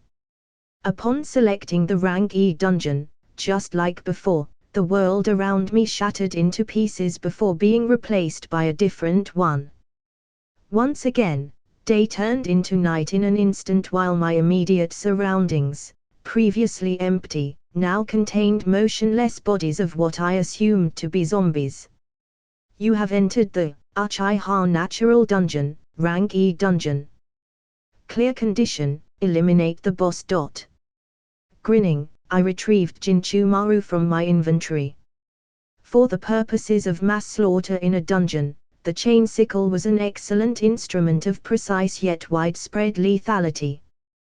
The weighted end given enough inertia could crush skulls and shatter bones with ease, while the sickle reaped lives as easily as it would for wheat. Not to mention the chain connecting both ends that allowed for medium to long range combat, letting me kill from a distance without worry for my own safety. Just as I started swinging the weighted end of my chain sickle while activating my Sharingan, the enhanced visual acuity provided by my Kekkei Genkai showed me something horrible. If the theme of the previous rank E dungeon was civilians, then the theme for this one was academy students and freshly graduated genin. Flashback end. For the past 3 hours, I was functionally forced to slaughter zombie children. It was difficult, not to mention mentally scarring, to say the least. I could only give a bitter laugh at the cruel joke the system was playing on me. It got easier as time went on, since I already had the unfortunate experience of killing zombie children in the last dungeon, which also contained some but few and far between. The rank E dungeon, however, was all zombie children, without a single adult zombie in sight. I was sure that without the mental clarity provided by Gamer's mind, I might have already descended into deeper insanity than Mitsuki did last night. The mental toll of having to look those children in their cold dead eyes before killing them was indescribable. I was able to perform some mental gymnastics, justifying my actions and rationalizing that these children were not real. It was impossible for there to be this many Uchiha Academy students or genins. I had already gone through well over 100 of them, and it seemed implausible for there to be this many children in a clan with hardly over a couple thousand members in their clan. At least, that was how I was able to rationalize it to myself for killing them. Regardless, it was still sickening to do so. Once again, I could only laugh bitterly at the system for tasking me with such an inhumane and seemingly sadistic venture. The EXP was good though, as were the loot drops. I already leveled up once since I came into the dungeon, which was an insane speed considering I took usually uncommon items dropped less frequently than it did before, which made sense considering that the previous dungeon was under a double EXP and loot buff because of a first-time dungeon bonus. Each zombie killed gave an average 150 EXP, which seemed adequate considering the zombies ranged from level 10 to 20 and dropped roughly 300 Ryo each depending on their level and on occasion some miscellaneous loot. Uncommon loot, which were items that had a special effect, dropped few and far between. So far I had managed to accumulate 4 of them. Minor Dexterity Elixir grade, uncommon. A low-quality concoction that is poorly made. When consumed, permanent +2 to DEX. Plastic vampire fangs grade, uncommon. A set of vampire teeth made of plastic meant for cosplay purposes. Durability, 10/10. Plus 10% life steal. Rogue's pants grade, uncommon. A black pair of pants that is commonly worn by shady individuals. Durability, 30/30. Stealth +1 LVL. Item set effects. 3/5 footsteps are soundless. 5/5 becomes invisible in the shadows. Demolishing sledgehammer grade, uncommon. A sledgehammer generally used for construction and demolition purposes. Durability, 150/150. Plus 50% damage to structures and creatures made of inorganic material. They weren't totally useless, even the sledgehammer I could foresee having some usefulness somewhere down the line in the future. The only one I was cautious about were the vampire fangs. It was something I would only equip in the dungeon, and even then I was wary anyone would see it. Bluntly speaking, it looked utterly ridiculous. While its effects were admittedly incredible, giving me the ability to recover HP whenever I dealt damage, it was not something I would be caught dead wearing. The rogue's pants I gladly equipped, however. Now that I had 3 of the Rogue series items in my possession, I would be able to activate the first of its set item effects, which turned my footsteps soundless. However, since I was already wearing another pair of footwear that was simply better for combat, the Rogue sandals that would have been the third of my equipped Rogue series items were left in my inventory. Thus far, I was only halfway through the rank E dungeon, which had a similar layout as before. I could only assume that the boss was going to be located in the same area as before, the Uchiha clan cemetery. I spied the cloaked figure standing motionlessly in the center of the cemetery from the edge of the graveyard perimeter. Under the effect of my Sharingan, despite the darkness, I could see as my foe as clear as day. The features of the figure, who I assumed to be the boss of the dungeon, was hidden under a long and heavy cloak that covered it from head to toe, thus I could not make out any details that would be helpful in a fight. The only thing that stood out prominently was the giant scythe it held loosely with one hand. Ignoring a stray thought that wondered why the bosses in this dungeon absolutely adored giant weapons, I started planning my approach. A sneak attack was, as proven last night, an extremely effective method of dealing with an opponent stronger than me. The problem was that the boss was in a clearing devoid of any foliage or tall trees that would grant me a location to hide and attack from. Considering my options, I decided on a course of action. Skirting around the perimeter of the graveyard, all the while reducing my presence to prevent detection, I moved all the way to the opposite end of the cemetery. The plan was to sneakily move to its blind spot and subsequently stealth up to it and deliver a crippling strike as I did on Mitsuki. I was under no delusions that I could end the battle in one strike, thus I intended to cut off a limb or something similar in order to severely diminish its fighting capabilities. Once I was in position at the other end of the cemetery, I cast Observe as I got within range. Rank E Dungeon Boss, Lesser Shinigami LV 25. HP, 13,000/13,000. CP, 5,000/5,000. An intern Shinigami who had come to reap the souls of the massacred Uchiha clan. After doing his duty, the intern decided to stick around the mortal realm. He enjoys the peace and quiet of the cemetery. He has no opinion of you. Seemed doable, I concluded. It was a weirdly detailed backstory for the boss of a dungeon, but I didn't give it too much thought. I still couldn't be sure of its abilities, but based on its level, I was 50% sure I could take it. But constant vigilance was paramount, so regardless of my preconceived notions, I had to remain cautious. As I slowly snuck up on the boss, I removed Kotetsu no Ryua from my inventory. I only had one shot at a sneak attack, so I could not afford to be careless. Once I was just 5 meters from the Reaper, in an instant, I activated all of my buffs. Chakra enhancement, to strengthen my muscles; chakra flow, to sharpen my sword; power strike, to increase the damage I was about to deal; and finally, whirlwind steps, to double my movement speed. Following which, I immediately used flash step, to instantly get within range and swung my katana diagonally downwards with deadly intent. In that singular moment, my speed was boosted all the way up to near Haichuanin levels.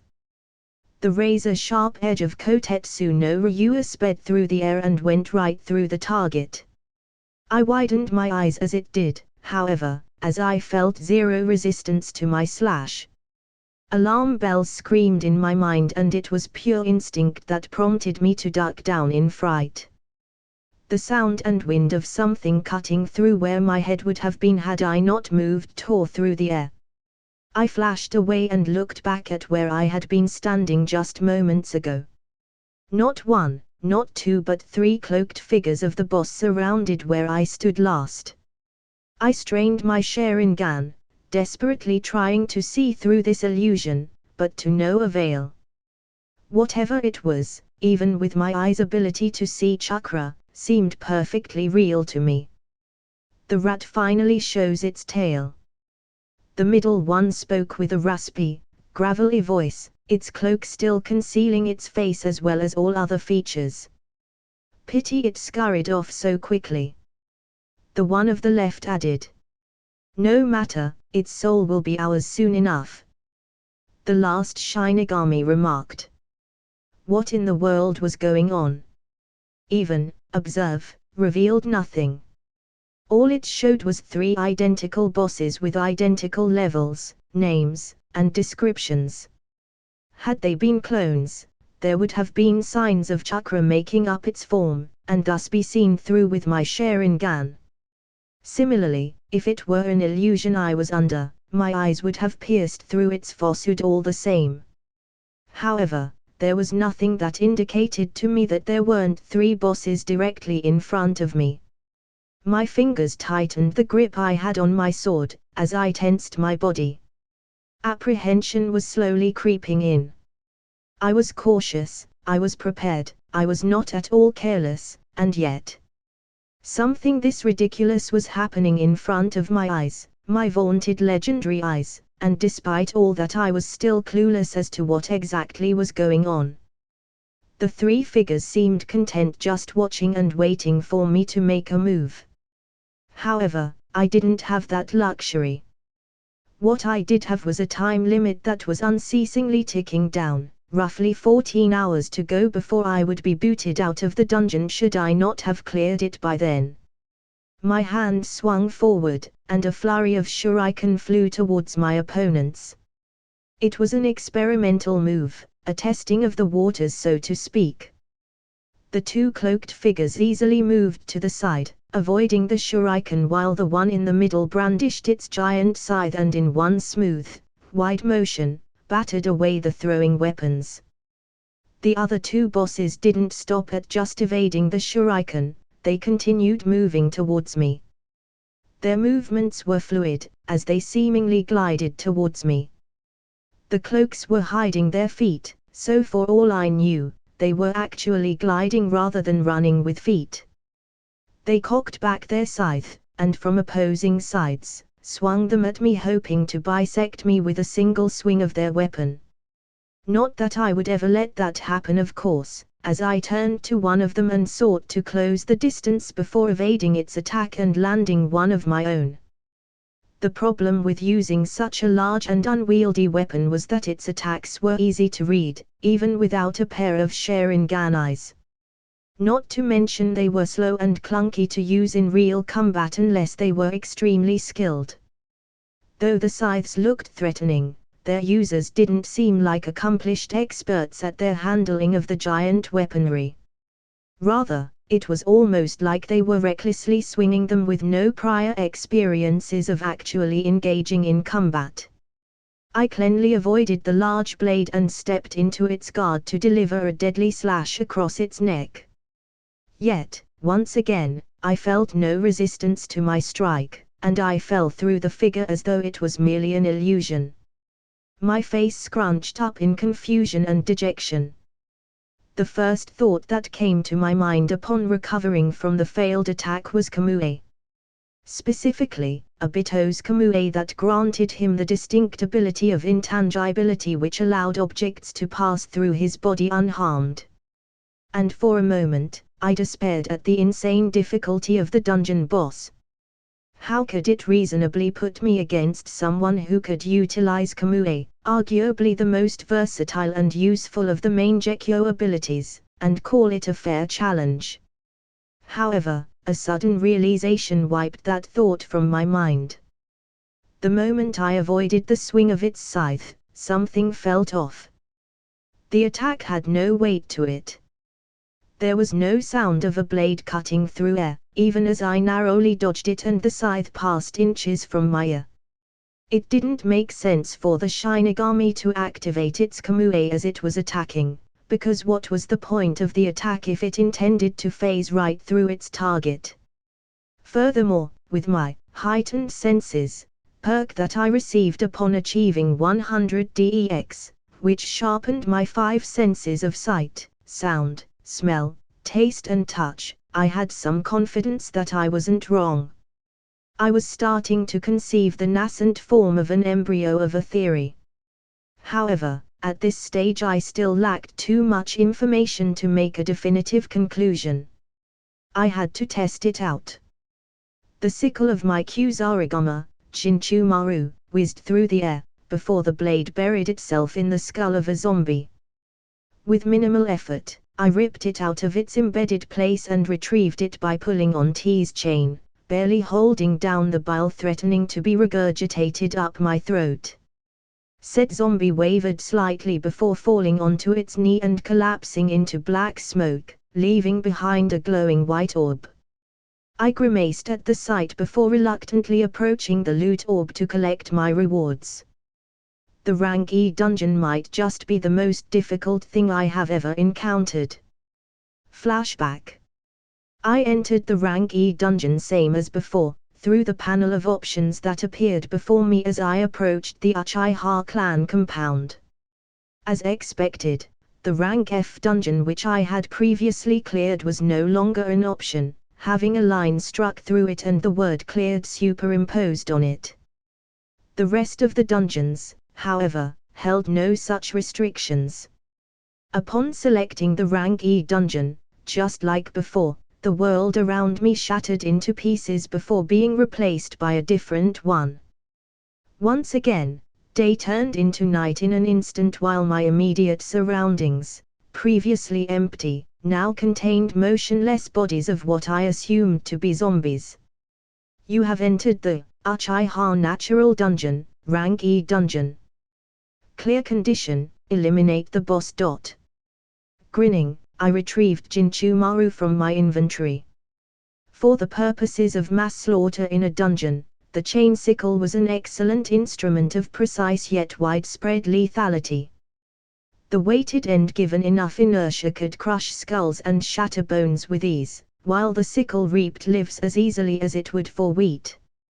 Not to mention the chain connecting both ends that allowed for medium to long range combat, letting me kill from a distance without worry for my own safety. Just as I started swinging the weighted end of my chain sickle while activating my Sharingan, the enhanced visual acuity provided by my Kekii Genkai showed me something horrible. If the theme of the previous rank E dungeon was civilians, then the theme for this one was academy students and freshly graduated genin. Flashback end. For the past 3 hours, I was functionally forced to slaughter zombie children. It was difficult, not to mention mentally scarring, to say the least. I could only give a bitter laugh at the cruel joke the system was playing on me. It got easier as time went on, since I already had the unfortunate experience of killing zombie children in the last dungeon, which also contained some but few and far between. The rank E dungeon, however, was all zombie children, without a single adult zombie in sight. I was sure that without the mental clarity provided by Gamer's mind, I might have already descended into deeper insanity than Mitsuki did last night. The mental toll of having to look those children in their cold dead eyes before killing them was indescribable. I was able to perform some mental gymnastics, justifying my actions and rationalizing that these children were not real. It was impossible for there to be this many Uchiha Academy students or genins. I had already gone through well over 100 of them, and it seemed implausible for there to be this many children in a clan with hardly over a couple thousand members in their clan. At least, that was how I was able to rationalize it to myself for killing them. Regardless, it was still sickening to do so. Once again, I could only laugh bitterly at the system for tasking me with such an inhumane and seemingly sadistic venture. The EXP was good though, as were the loot drops. I already leveled up once since I came into the dungeon, which was an insane speed considering I took usually uncommon items dropped less frequently than it did before, which made sense considering that the previous dungeon was under a double EXP and loot buff because of a first-time dungeon bonus. Each zombie killed gave an average 150 EXP, which seemed adequate considering the zombies ranged from level 10 to 20 and dropped roughly 300 Ryo each depending on their level and on occasion some miscellaneous loot. Uncommon loot, which were items that had a special effect, dropped few and far between. So far I had managed to accumulate 4 of them. Minor Dexterity Elixir grade, uncommon. A low-quality concoction that is poorly made. When consumed, permanent +2 to DEX. Plastic Vampire Fangs grade, uncommon. A set of vampire teeth made of plastic meant for cosplay purposes. Durability, 10/10. Plus 10% life steal. Rogue's Pants grade, uncommon. A black pair of pants that is commonly worn by shady individuals. Durability, 30/30. Stealth +1 LVL. Item set effects. 3/5 footsteps are soundless. 5/5 becomes invisible in the shadows. Demolishing Sledgehammer grade, uncommon. A sledgehammer generally used for construction and demolition purposes. Durability, 150/150. Plus 50% damage to structures and creatures made of inorganic material. They weren't totally useless. Even the sledgehammer I could foresee having some usefulness somewhere down the line in the future. The only one I was cautious about were the vampire fangs. It was something I would only equip in the dungeon, and even then I was wary anyone would see it. Bluntly speaking, it looked utterly ridiculous. While its effects were admittedly incredible, giving me the ability to recover HP whenever I dealt damage, it was not something I would be caught dead wearing. The Rogue's Pants I gladly equipped, however. Now that I had 3 of the Rogue series items in my possession, I would be able to activate the first of its set item effects which turned my footsteps soundless. However, since I was already wearing another pair of footwear that was simply better for combat, the Rogue sandals that would have been the third of my equipped Rogue series items were left in my inventory. Thus far, I was only halfway through the rank E dungeon, which had a similar layout as before. I could only assume that the boss was going to be located in the same area as before, the Uchiha clan cemetery. I spied the cloaked figure standing motionlessly in the center of the cemetery from the edge of the graveyard perimeter. Under the effect of my Sharingan, despite the darkness, I could see as my foe as clear as day. The features of the figure, who I assumed to be the boss of the dungeon, was hidden under a long and heavy cloak that covered it from head to toe, thus I could not make out any details that would be helpful in a fight. The only thing that stood out prominently was the giant scythe it held loosely with one hand. Ignoring a stray thought that wondered why the bosses in this dungeon absolutely adored giant weapons, I started planning my approach. A sneak attack was, as proven last night, an extremely effective method of dealing with an opponent stronger than me.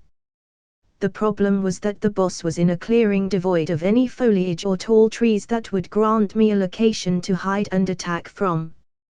Considering my options, I decided on a course of action. Skirting around the perimeter of the graveyard, all the while reducing my presence to prevent detection, I moved all the way to the opposite end of the cemetery. The plan was to sneakily move to its blind spot and subsequently stealth up to it and deliver a crippling strike as I did on Mitsuki. I was under no delusions that I could end the battle in one strike, thus I intended to cut off a limb or something similar in order to severely diminish its fighting capabilities. Once I was in position at the other end of the cemetery, I cast Observe as I got within range. Rank E Dungeon Boss, Lesser Shinigami LV 25. HP 13,000/13,000. CP 5,000/5,000. An intern Shinigami who had come to reap the souls of the massacred Uchiha clan. After doing his duty, the intern decided to stick around the mortal realm. He enjoys the peace and quiet of the cemetery. He has no opinion of you. Seemed doable, I concluded. It was a weirdly detailed backstory for the boss of a dungeon, but I didn't give it too much thought. I still couldn't be sure of its abilities, but based on its level, I was 50% sure I could take it. But constant vigilance was paramount, so regardless of my preconceived notions, I had to remain cautious. As I slowly snuck up on the boss, I removed Kotetsu no Ryua from my inventory. I only had one shot at a sneak attack, so I could not afford to be careless. Once I was just 5 meters from the Reaper, in an instant, I activated all of my buffs. Chakra Enhancement, to strengthen my muscles, Chakra Flow, to sharpen my sword, Power Strike, to increase the damage I was about to deal, and finally, Whirlwind Steps, to double my movement speed. Following which, I immediately used Flash Step, to instantly get within range and swung my katana diagonally downwards with deadly intent. In that singular moment, my speed was boosted all the way up to near Haichuanin levels. The razor-sharp edge of Kotetsu no Ryua sped through the air and went right through the target. I widened my eyes as it did, however, as I felt zero resistance to my slash. Alarm bells screamed in my mind, and it was pure instinct that prompted me to duck down in fright. The sound and wind of something cutting through where my head would have been had I not moved tore through the air.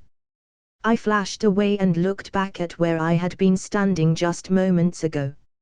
Not one, not two, but 3 cloaked figures of the boss surrounded where I stood last.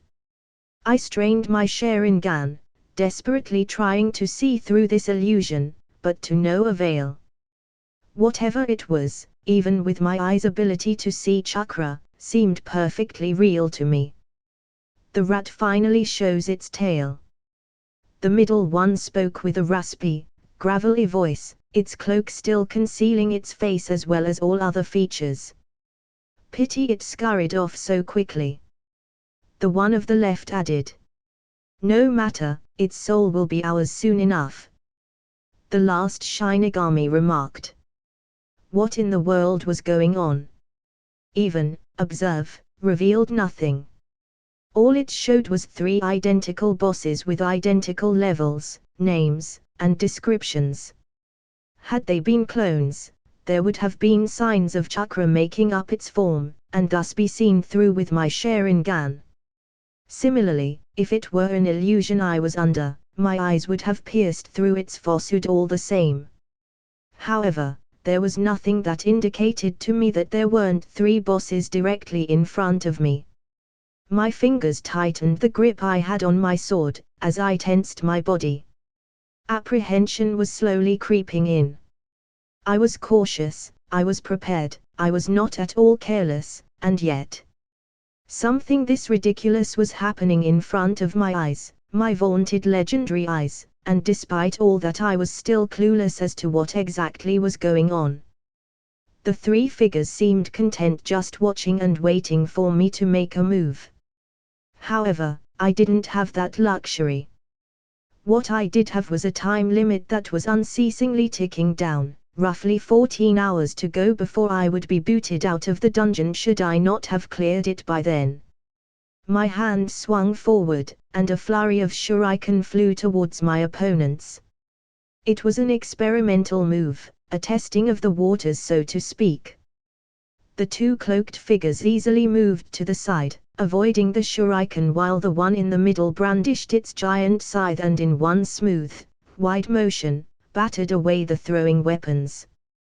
The other two bosses didn't stop at just evading the shuriken, they continued moving towards me.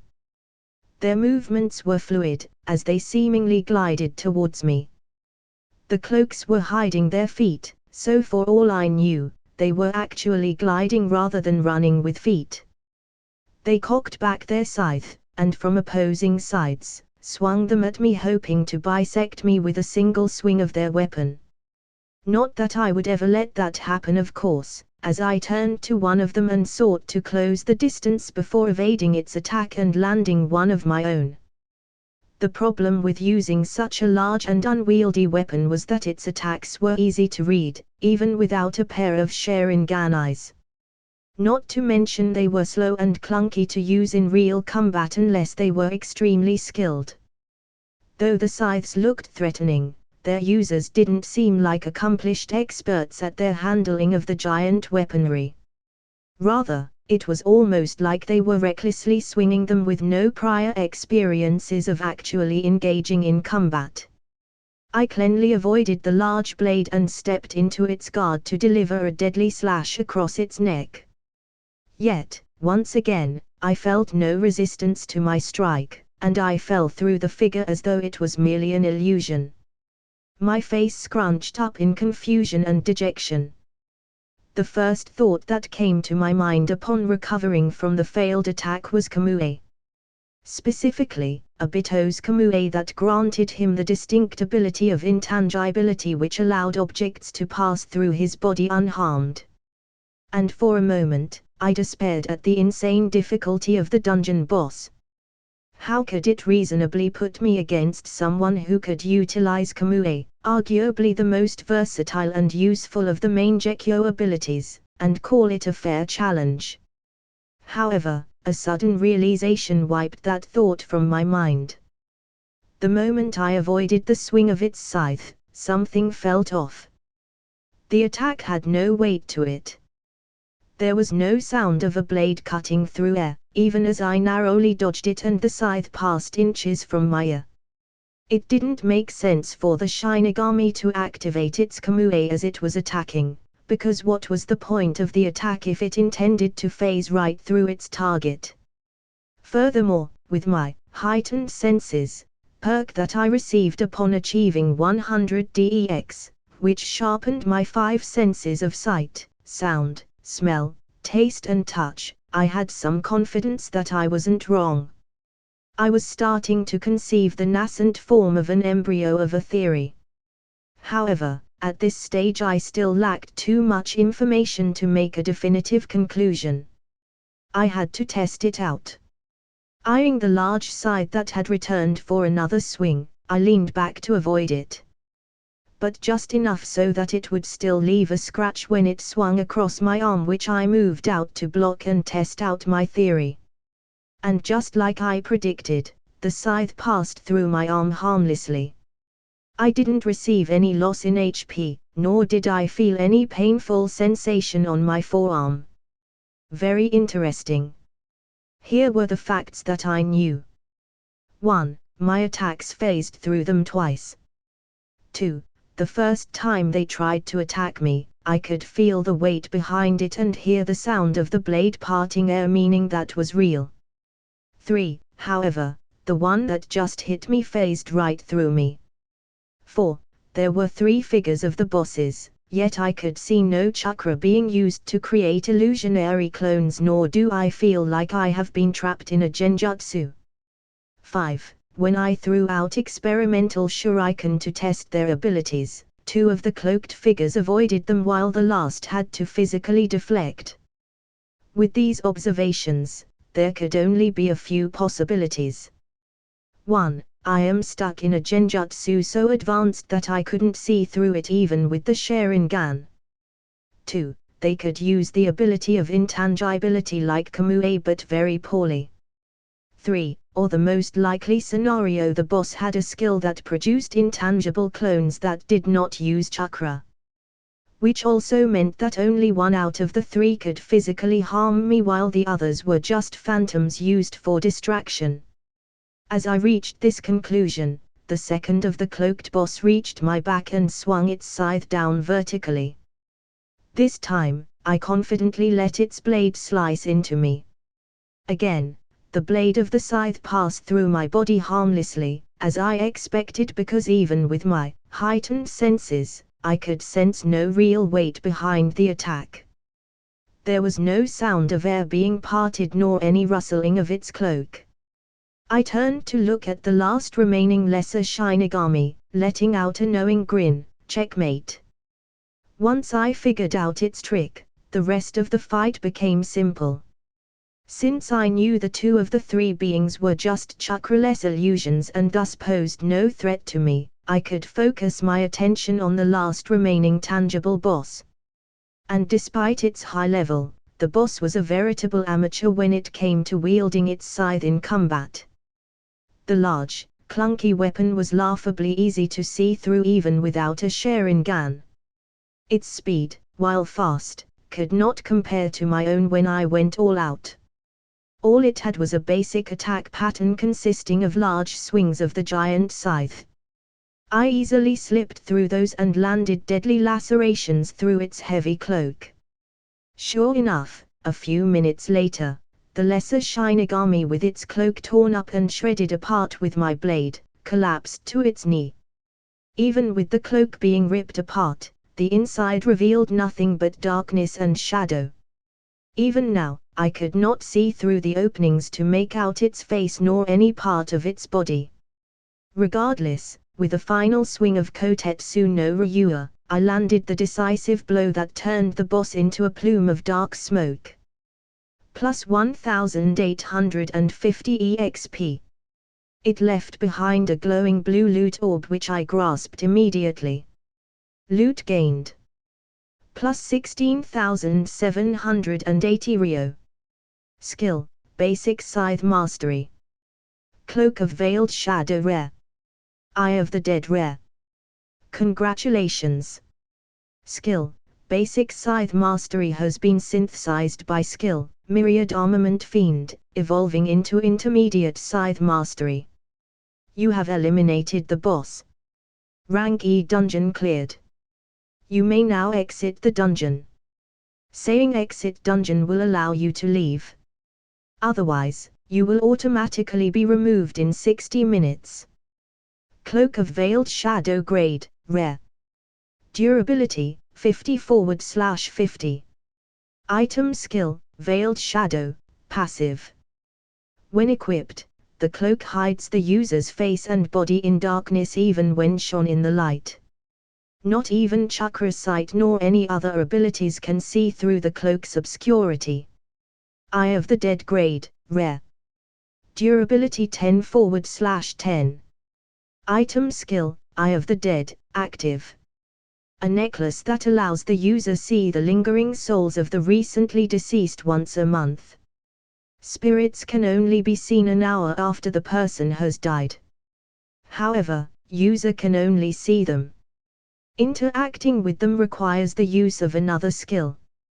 Durability reduces by 1 every time it is used. Unrepairable. I cringed slightly at the cloak, which seemed to have been named by a teenage edgelord, although its effects were undeniable. A robe that shrouded the wearer's face and could not be seen through with any chakra sight like the Sharingan or Byakugan was immensely valuable if I was ever involved in any espionage-like activities. However, the other 2 rewards were less than substantial in my opinion. Although it was a pleasant surprise that Basic Scythe Mastery evolved into Intermediate Scythe Mastery, what was the point if I had no scythe to use it with? Even then, I wouldn't be using a cumbersome weapon like a scythe in the first place. Unless the skill applied to the sickle part of my Kusarigama, it was simply unnecessary. Next, the skill, Eye of the Dead, sounded pretty cool, but upon reviewing the skill description, it was next to useless. What was the point of being able to see the spirit of the dead without the ability to interact with them? All it could do was perhaps confirming the death of an individual by evidence of its soul, and even then it needed the skill to be used within an hour of that person dying. Furthermore, I could only use it 10 times at most before it broke. The EXP and Rio rewarded was also slightly disappointing, only barely more than the previous boss in the last dungeon. Which I guessed made sense since the last dungeon had a double EXP and loot buff, but still it was just dissatisfying. Granted, the fight wasn't all that difficult after I figured out the trick of the boss. I at least wanted an item or skill with the ability to create clones that could not be seen through with chakra sight like the ones the boss made. I took a moment to examine myself, satisfied that I didn't receive even a single injury from the boss fight. Neither did I expend too much chakra during the fight, which would be advantageous for the next fight with the hidden boss. Speaking of, I looked around the cemetery, hoping to find another clue to discover the hidden boss. Previously, the hidden boss fight was triggered when I unearthed the box containing the Dullahan's head. However, this time there were no blade-shaped tombstone that demarcated such a clue. Which meant my search for the hidden boss was going to be more difficult. And with the time limit of 60 minutes hanging over my head, I had to hurry. Systematically searching through the cemetery, I tried to find any discrepancies that stood out with little luck. All in all, the cemetery looked completely normal and unassuming for a graveyard that housed bosses and hidden bosses in a dungeon. I was starting to panic until I noticed a patch of vines covering a part of a wall with something reflective behind it. Smiling, I went over and parted the vines to find a full-length mirror that had been hiding behind them. I excitedly started to slice off the vines covering the mirror with a kunai, and soon the mirror was revealed. I examined it quizzically, trying to find some sort of a mechanism or something that would trigger the hidden boss fight. However, little did I know that it was unnecessary. Congratulations! You have discovered the hidden boss. Warning, you cannot leave the dungeon until after the hidden boss has been eliminated. Just as I was looking over the message in surprise, I felt a sharp pain from my abdomen. -735 HP. Startled, I looked down only to find a kunai buried deep in my gut, and the hand that held the handle of the kunai came out of the mirror. I glanced back up to see my reflection grinning madly back at me. Gritting my teeth, I jumped back and felt the kunai dislodge from my torso. Now that I had a full view of the mirror, I could see my reflection had remained in place and it even began stepping out of the mirror into the graveyard. I realized, the traditional fight scene with an evil clone / doppelganger / mirrored version of oneself. How banal. Rank E Dungeon Hidden Boss, Shinji Ikari, Doppelganger, LV 23. HP, 6765. CP 6765. The doppelganger had my name, my face, and it also had the same level and HP/CP as me. I could probably also assume that it had all the same stats and skills that I did. This was going to be a tough fight. The doppelganger's Sharingan flared to life as it got into the Shinkyoken fighting stance while holding on to the kunai that still dripped with my blood with the other hand. Thankfully, it seemed, the hidden boss had no access to my inventory, and thus it could not retrieve Kotetsu no Ryuan or Jinchumaru which I had stored in there. The only equipment it had available was the kunai in its hand and possibly the other ninja tools I kept in a pouch strapped to my, or rather, his thigh. I returned the mad grin while removing Kotetsu no Ryua from my inventory. With the stat boost the weapon gave me, my DEX and STR would exceed his. Which was good since I would need every advantage I could get in order to defeat the doppelganger that equaled me in nearly every respect.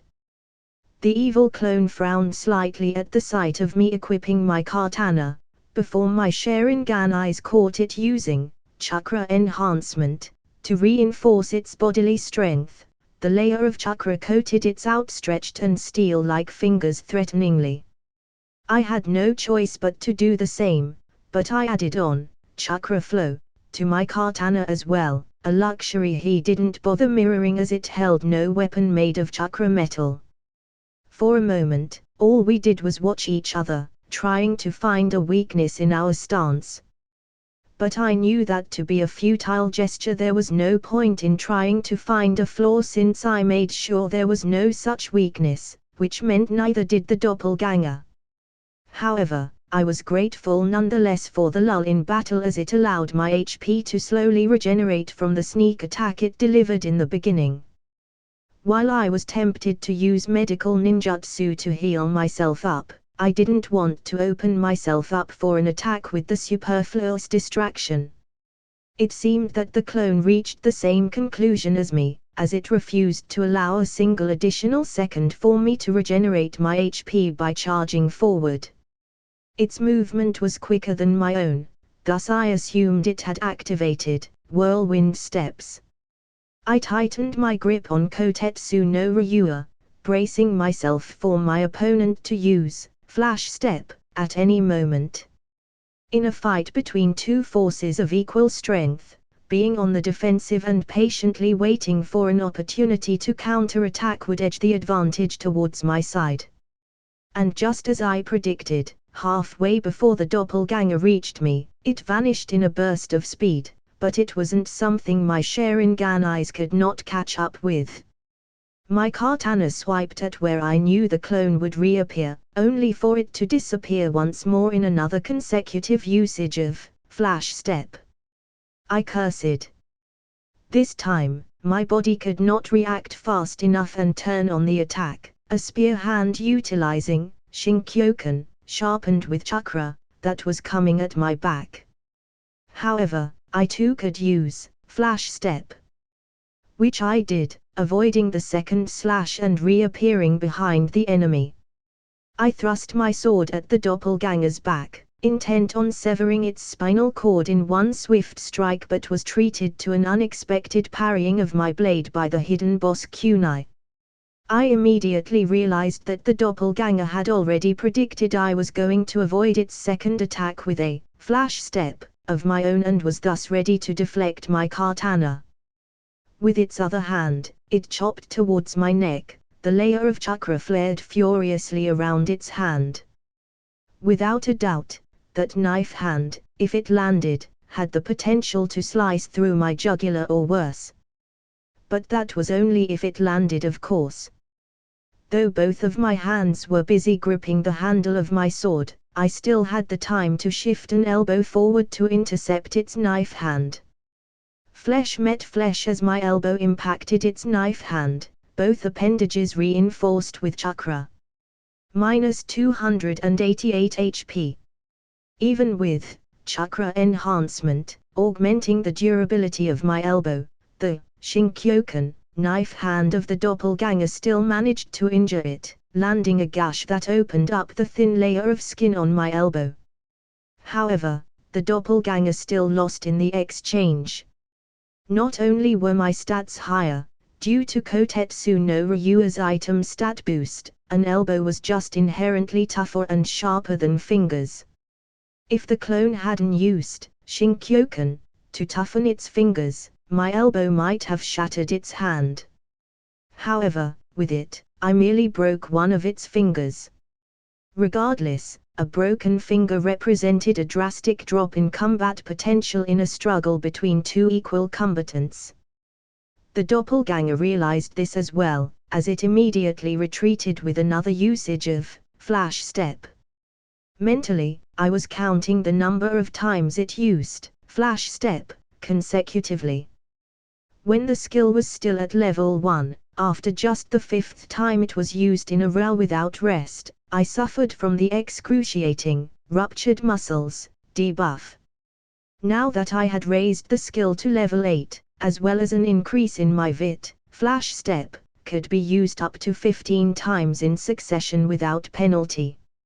I checked. Flash step represented not just a way to rapidly increase our movement speed to launch an attack, it could also be utilized to escape from an unfavorable position as demonstrated just a moment before.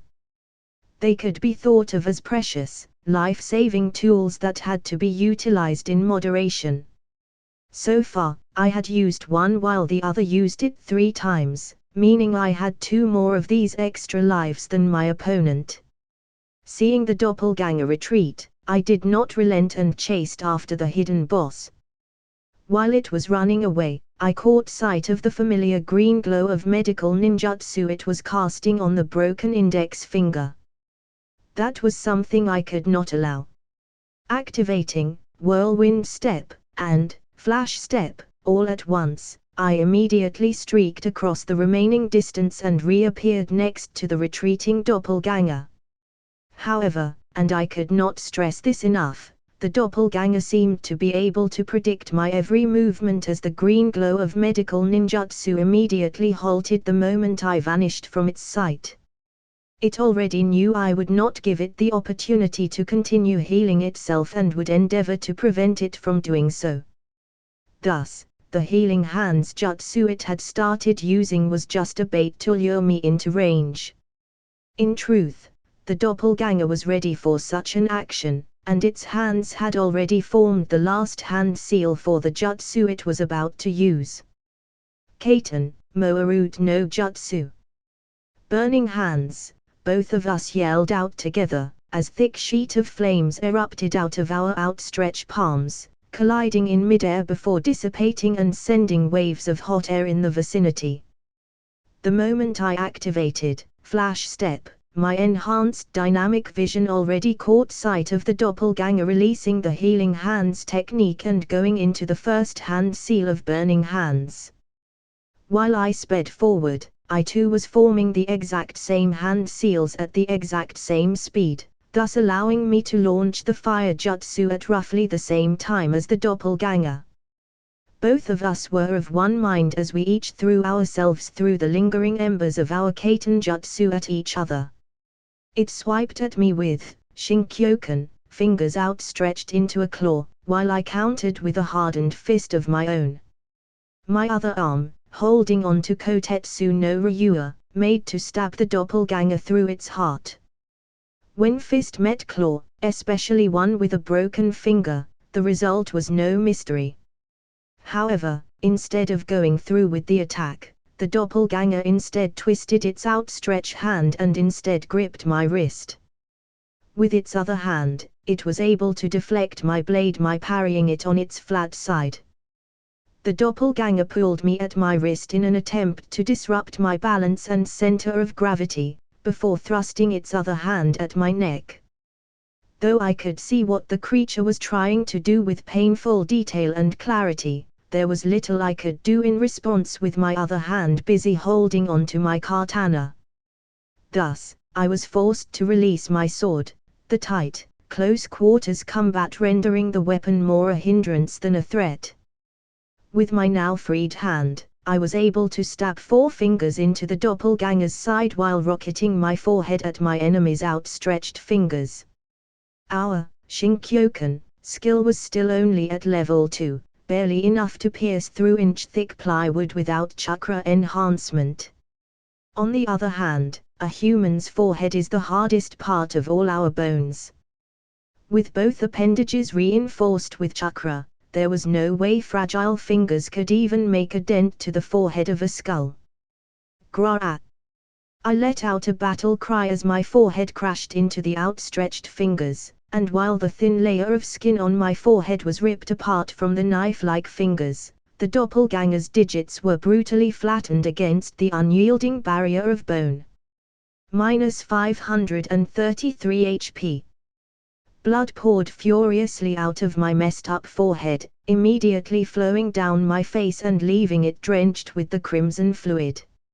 However, all of the doppelganger's fingers on its left hand were shattered into broken pieces with the exception of a single thumb.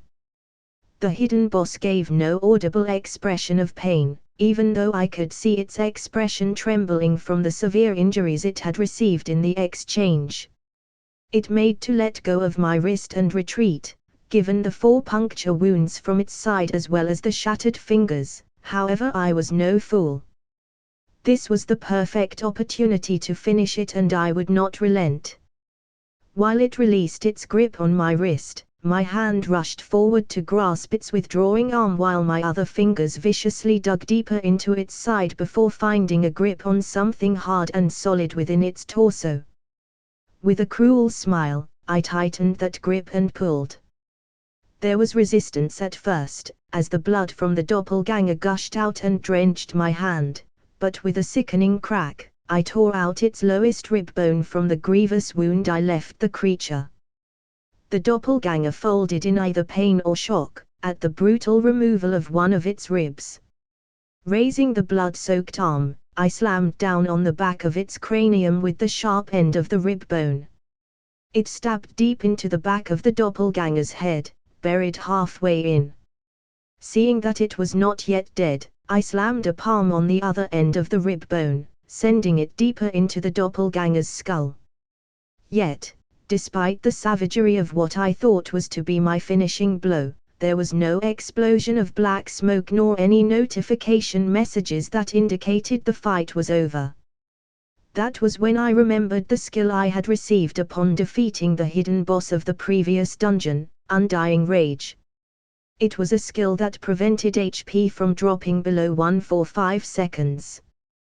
Which meant there was still 5 seconds, an eternity in a fast-paced fight between 2 shinobi, that the doppelganger could still act before falling. I leapt backwards, hands held out in the ready. I just had to hold him off for another 4 seconds. The rib bone plunged into the back of its head was consistently dealing massive amounts of damage, so the moment the duration of the skill was up, fight would be over. Thus I had no need to take any unnecessary risks.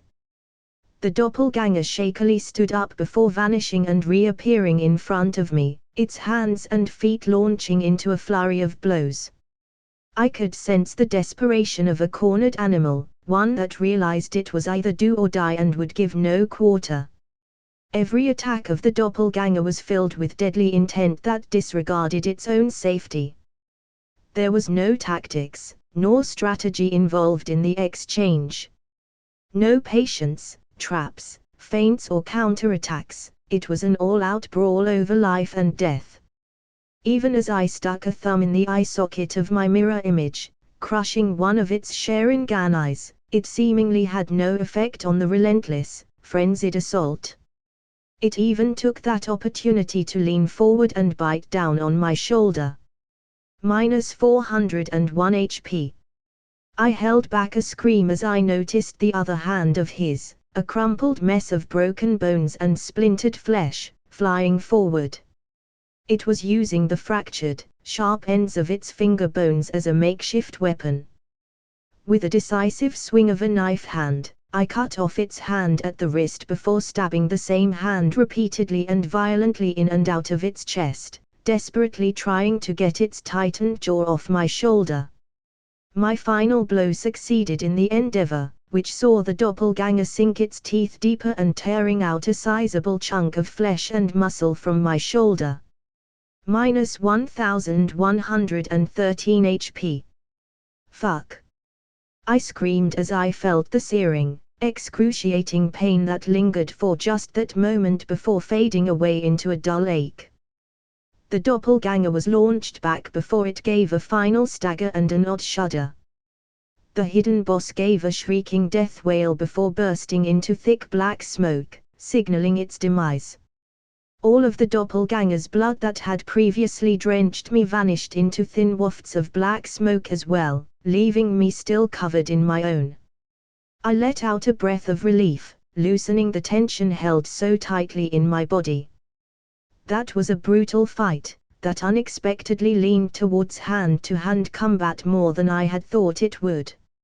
I brought up one hand to immediately start treating the bloody bite wound on my shoulder. It was the injury that needed the most attention right now. However, as I began to heal it, I realized that it was in a better condition than I first expected. Then I remembered the plastic vampire fangs in my mouth gave the ability of life steal, recovering HP and thus healing my own injuries whenever I did damage. Every time I stabbed my spear hand in and out of the doppelganger, I was recovering 10% of the damage that had been done. An extremely useful item that was unfortunately in the form of an equipment that I would never put on openly. Plus 3050 EXP. Congratulations, you have eliminated the hidden boss. Plus 10 points. Plus 20,000 EXP. You may select a reward from the list below. Skill, Summon Doppelganger. Skill, War Cry. Item, EXP Elixir. You have leveled up. You have leveled up. Nice. The rewards for defeating the hidden boss were as generous as before. And without hesitation, I picked the skill, Summon Doppelganger. If the skill was what I believed it to be, it was worth way more than a paltry EXP elixir and that indeterminate, war cry, skull. EXP could be earned, and I doubted that any skill would be more valuable than summoning the very same doppelganger I had just fought. Summon Doppelganger has been added to your skill page. Summon Doppelganger, active, LVL, 1. CP cost, a half of max CP. Once a week, you can summon a doppelganger that replicates the entirety of the user's stats and skills. However, certain skills cannot be reproduced. It is able to take damage equal to the user's HP, and it only lasts for an hour before vanishing. Improved proficiency in the ability increases duration of the skill. As expected, the skill was as broken as I thought it to be. Based on the skill description, I could now summon what was essentially a Kichbunshin that did not pop in one hit. Instead, it was able to fight until it died, or until the time limit was up. Having just one of me was deadly enough, having two. The possibilities were endless. Although the fact that certain skills could not be reproduced was slightly concerning, it was still pretty fucking overpowered. I was of course also fully aware that such an ability had to be used with caution. I had no wish to answer any questions regarding the origins of a jutsu that created a Kichbunshin that could fight till death. It was too suspicious a technique to be used openly, and it was something I would reserve for a worst-case scenario type situation. Next up, was the glowing purple loot orb that had been drawing my attention the whole time. Grabbing it, the system notification appeared once more. Loot gained. Plus 23,996 Rio. Ancient weapon fragment, 2/6, unique. Arcane ring rare. Mask of Madness rare.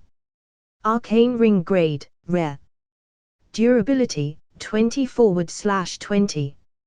It is able to store up to 2000 CP. User can then activate it to gain the stored CP within at any time. Requires user to infuse chakra into the ring to store CP.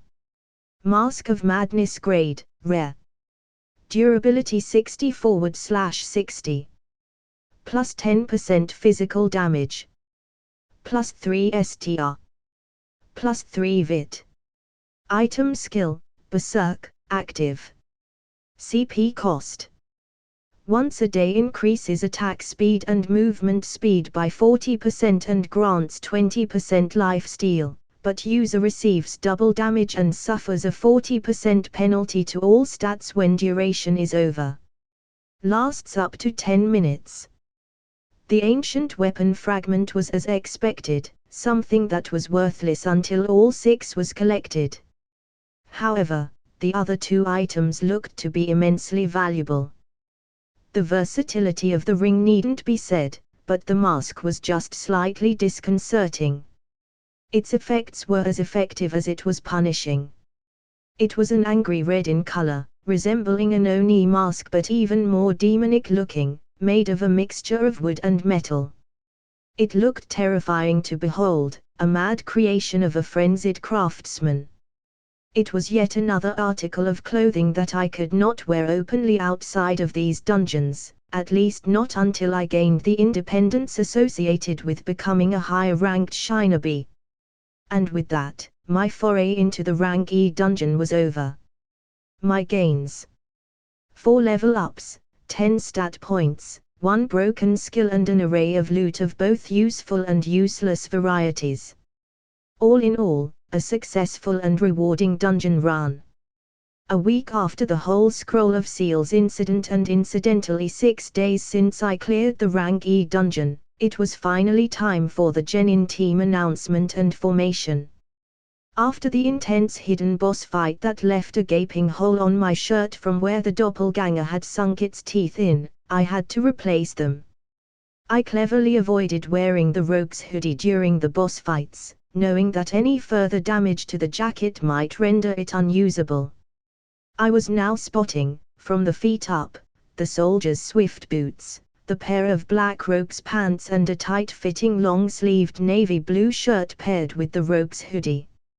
I had on 2 rings, the uncommon silver ring and the rare grade arcane ring. Other accessories included a pair of +3 DEX fingerless gloves, the rare grade soldier's dog tags, the cool earring and elastic hetty which gave me +5 char each. My hair which had been grown out was now styled in a loose man bun at the back of my head, tied together by the elastic hetty. Sheathed diagonally across my back was the uncommon grade wakizashi. It was the first time I was openly carrying a weapon, albeit sheathed, into the academy. But I figured that now that I was an official genin of Konohigakyo, it was a suitable look. The moment I stepped onto the academy grounds, a system notification appeared. Quest, graduation, completed. Graduate and become an official genin of Konoha. Pass the graduation exams, square root. Bonus, receive Rookie of the Year achievement, square root. Hidden, reach level 20 before graduation, square root. Hidden, help Naruto out of dead last position, X. Rewards. Plus 5000 EXP. New title, Konoha Genin. Bonus, new title, Rookie of the Year. Hidden, new perk, Monstrous Talent. Hidden, new perk, Jinchu Yuriki's Companion, X. Titles. Konoha Genin, increased rep gain with high no Kuni citizens. Decreased rep gain with everyone else. Rookie of the Year, plus 10 to all stats. Perk. Monstrous Talent, receives 7 free stat points every level up instead of 5. Finally. I was wondering when that quest was going to be completed. I had received it at the start of my last year in the Shinobi Academy and had become worried when it showed no signs of completion even after I graduated last week. but it seemed like the system was just waiting for me to be assigned a genin team or something. I had to hold back a whistle after reading through the new titles and perks I received. The +10 to all stats from the Rookie of the Year title was simple yet impressive. It was the equivalent of 8 level ups worth of stat points all at once. The monstrous talent perk seemed even more potent. With 2 additional free stat points whenever I leveled up, in another 21 levels which seemed so far away, it would surpass the stat boost from the previous title. Soon, I made my way to the classroom, not before being greeted and congratulated by various people, other students and teachers alike, on the way there. These past 4 years I had meticulously crafted the persona of a popular yet affable star pupil. It took more effort than I had expected, being seen as the charming and amiable student that I designed myself to appear. But the effort had paid off and its results more than satisfactory. Opening the sliding door, I was met with a cacophony of Shinji-kun. Oyo, Shinji. By my classmates, and I quickly found myself as the center of attention while being surrounded by them. Adopting a warm smile and a general congeniality, I went to take a seat while responding to their questions and assorted statements. It truly was troublesome being this popular. Some of the students, now newly minted genins, were pushed aside as I heard a familiar bark. I turned my head to a side and saw Kiba shoving his way through the crowd. "Out of my way, you punks!" he snapped, as the gathered genins parted way to let the aggressive Inuzuka through. "Oi Shinji!" "Sup?" I greeted. "Hey, some scary-looking Anbu came by to ask my sister some questions yesterday. It was about you learning medical jutsu or something." "What's up with that?" Kiba asked, while I reached out to pet Akamaru, who was now familiar with my scent and presence. "They must have been checking up on my story about learning from Hana. The Hokage's agents sure are meticulous. Yet I didn't get why they would pay so much attention to little old me." It's nothing. They were just wondering where I learned medical ninjutsu from," I answered, though I was formulating my response with some degree of caution.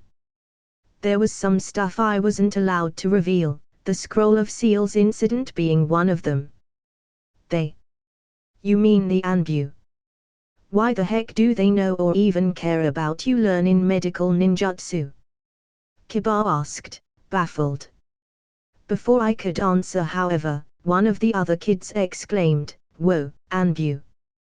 They must be trying to recruit Shinji-kun. Makes sense, he's a genius after all." That prompted the rest to gasp in amazement and some whispers among themselves.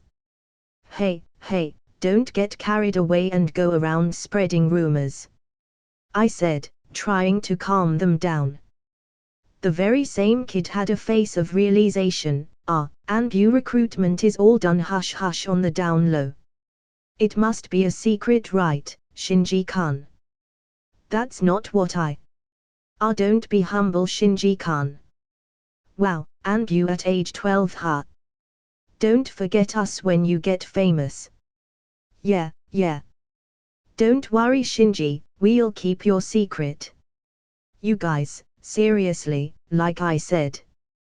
Before I could finish my sentence, however, the sliding door opened once more and thankfully Naruto walked in, spotting his brand new forehead protector before they could come up with even more ridiculous ideas. The blonde sauntered in with smiling brightly and proudly displaying the forehead protector. Next to me, Kiba spotted Naruto walking in and mockingly spoke, "What are you doing here, Naruto? This isn't for dropouts. You can't be here unless you graduate, Baker." Naruto's good mood soured immediately before he defiantly pointed to his forehead protector. "Oh yeah? Do you see this? Do you see? Open your eyes, dog breath. It's an official Konoha forehead protector. I passed the graduation, dat bao. Heh, you can't fool me with a fake-ass imitation forehead protector you did last. Kiba chortled. This bastard, hey, I'm not lying to you. Naruto yelled back, before turning towards me, ask Shinji. He knows. Caught off guard at the sudden attention turned towards me, I turned to the rest and nodded, he's telling the truth. He had a special graduation exam and he passed it. So Naruto's an official Konoha Genin just like us. Kiba and the rest looked taken aback by my declaration, but they didn't put up much of a fight, although the Inuzuka Saiyan still looked slightly dissatisfied. Heh, special graduation exam for Naruto. Yeah, sounds about right, he needs all the help he can get after all. Naruto beamed proudly, that's right, I'm a special genin. Wait, was that an insult? Kiba laughed, ha. Yeah, you're real special, all right, real special. The blonde's eyebrow twitched, what's that supposed to mean? I rolled my eyes and gestured at the Inuzuka, lay off him Kiba, we're all here to graduate together. Kiba shrugged, fine, fine. I'll let you off for Shinji's sake, Naruto Baker. Oh yeah. Well, I'm letting you off for Shinji's sake, dog breath. Sure, whatever. Arf. Don't turn your back on me, bastard. You too, Akamaru. Tired of the exchange, I interjected, calm down Naruto. Just sit down. We're going to get our genin team soon, so just think about that. Naruto folded his arms defiantly, HMPH, fine. Do I hope I get in a team with Sakura-chan. Oh, and you too, Shinji. I smiled in response, you bet. Definitely not Sakura though. I was thankful the girl was not one of those who followed the trend and developed a crush on me instead of Sasuke like the others. I didn't particularly dislike the girl, but she was definitely one who took her fangirling to another level. Sasuke had told me before that he once found her snooping around outside the Uchiha clan compound before he chased her away. That sort of behavior was worrying, especially for me who had plenty of secrets that I would prefer to stay secret. After some time, as more and more students started streaming in and taking their seats, Iruka finally entered the classroom, holding a clipboard with what I assumed to be a list of our names and team assignments. I was tempted to activate my Sharingan to catch just a glimpse of my team assignment, but ultimately rationality won over excitement. Besides, I already knew what team I was getting. If all went as it did, I should be on the same team as Hinata and Naruto. Settle down, class. Iruka shouted and the fresh genins complied. Though we had all already graduated and became official genins, no longer students of his, there were still a degree of respect and esteem afforded to the man who had taught us for 4 years. Iruka stood at the front of the class and looked upon his gathered genins with pride. As of today, you are all official shinobi. To get here, you have faced difficult trials and hardship. And for that I commend you. But that is nothing compared to what you will face from today onwards. What comes next will be far more difficult. You are only genin, the lowest level of ninjas. Don't start getting a big head and thinking you're some big deal, got it? Hi Iruka-sensei. We chorused. Satisfied with our response, Iruka nodded. All of you will be grouped into 3-man squads. Each squad led by a jounin, an elite shinobi. Some of the less informed genins widened their eyes at the news, and I felt an instant piercing gaze on my back from several of them. Shinji-kun's team. I will definitely. Please Kami. I rolled my eyes at the mutterings of some fangirls behind me and caught Sasuke's glance. Heh, too bad Sasuke, You won't be able to get on my team. Our scores were just too high, there's no way they would put us together. Iruka glared at the noisy class. Quiet. I know some of you probably have people you want to be grouped with, but don't bother making a fuss. These team assignments are final, no matter how much you beg. I will now announce the squads. I quickly tuned out the team formations, only perking up when I heard a familiar name. And now Team 6. Hirano Sakura, Kawasaki Taro and Kaori. Your squad leader will be Tamaki Jun. Oh, how unexpected. Sakura was in the same team as Kaori. I guessed that made sense. Since Hinata stepped up to become top Kunoichi, Sakura naturally got bumped down a notch. But that other guy, I had zero impression of him, nor their Jounin sensei. Honestly, I wasn't that confident of their team's chances to pass the real graduation test. Without Sasuke and Naruto, Sakura would have had no chance in Kakashi's bell test. Kaori too wasn't exactly blessed with talent. Their team was sure to face some hardship. Team 7. Iruka began. I straightened up in my seat. This was it, the start of everything. That's it, guys. Hope you like the video. Like, share and subscribe the channel, and also make sure you tell me your recommendation in the comment section down below. Thanks for watching.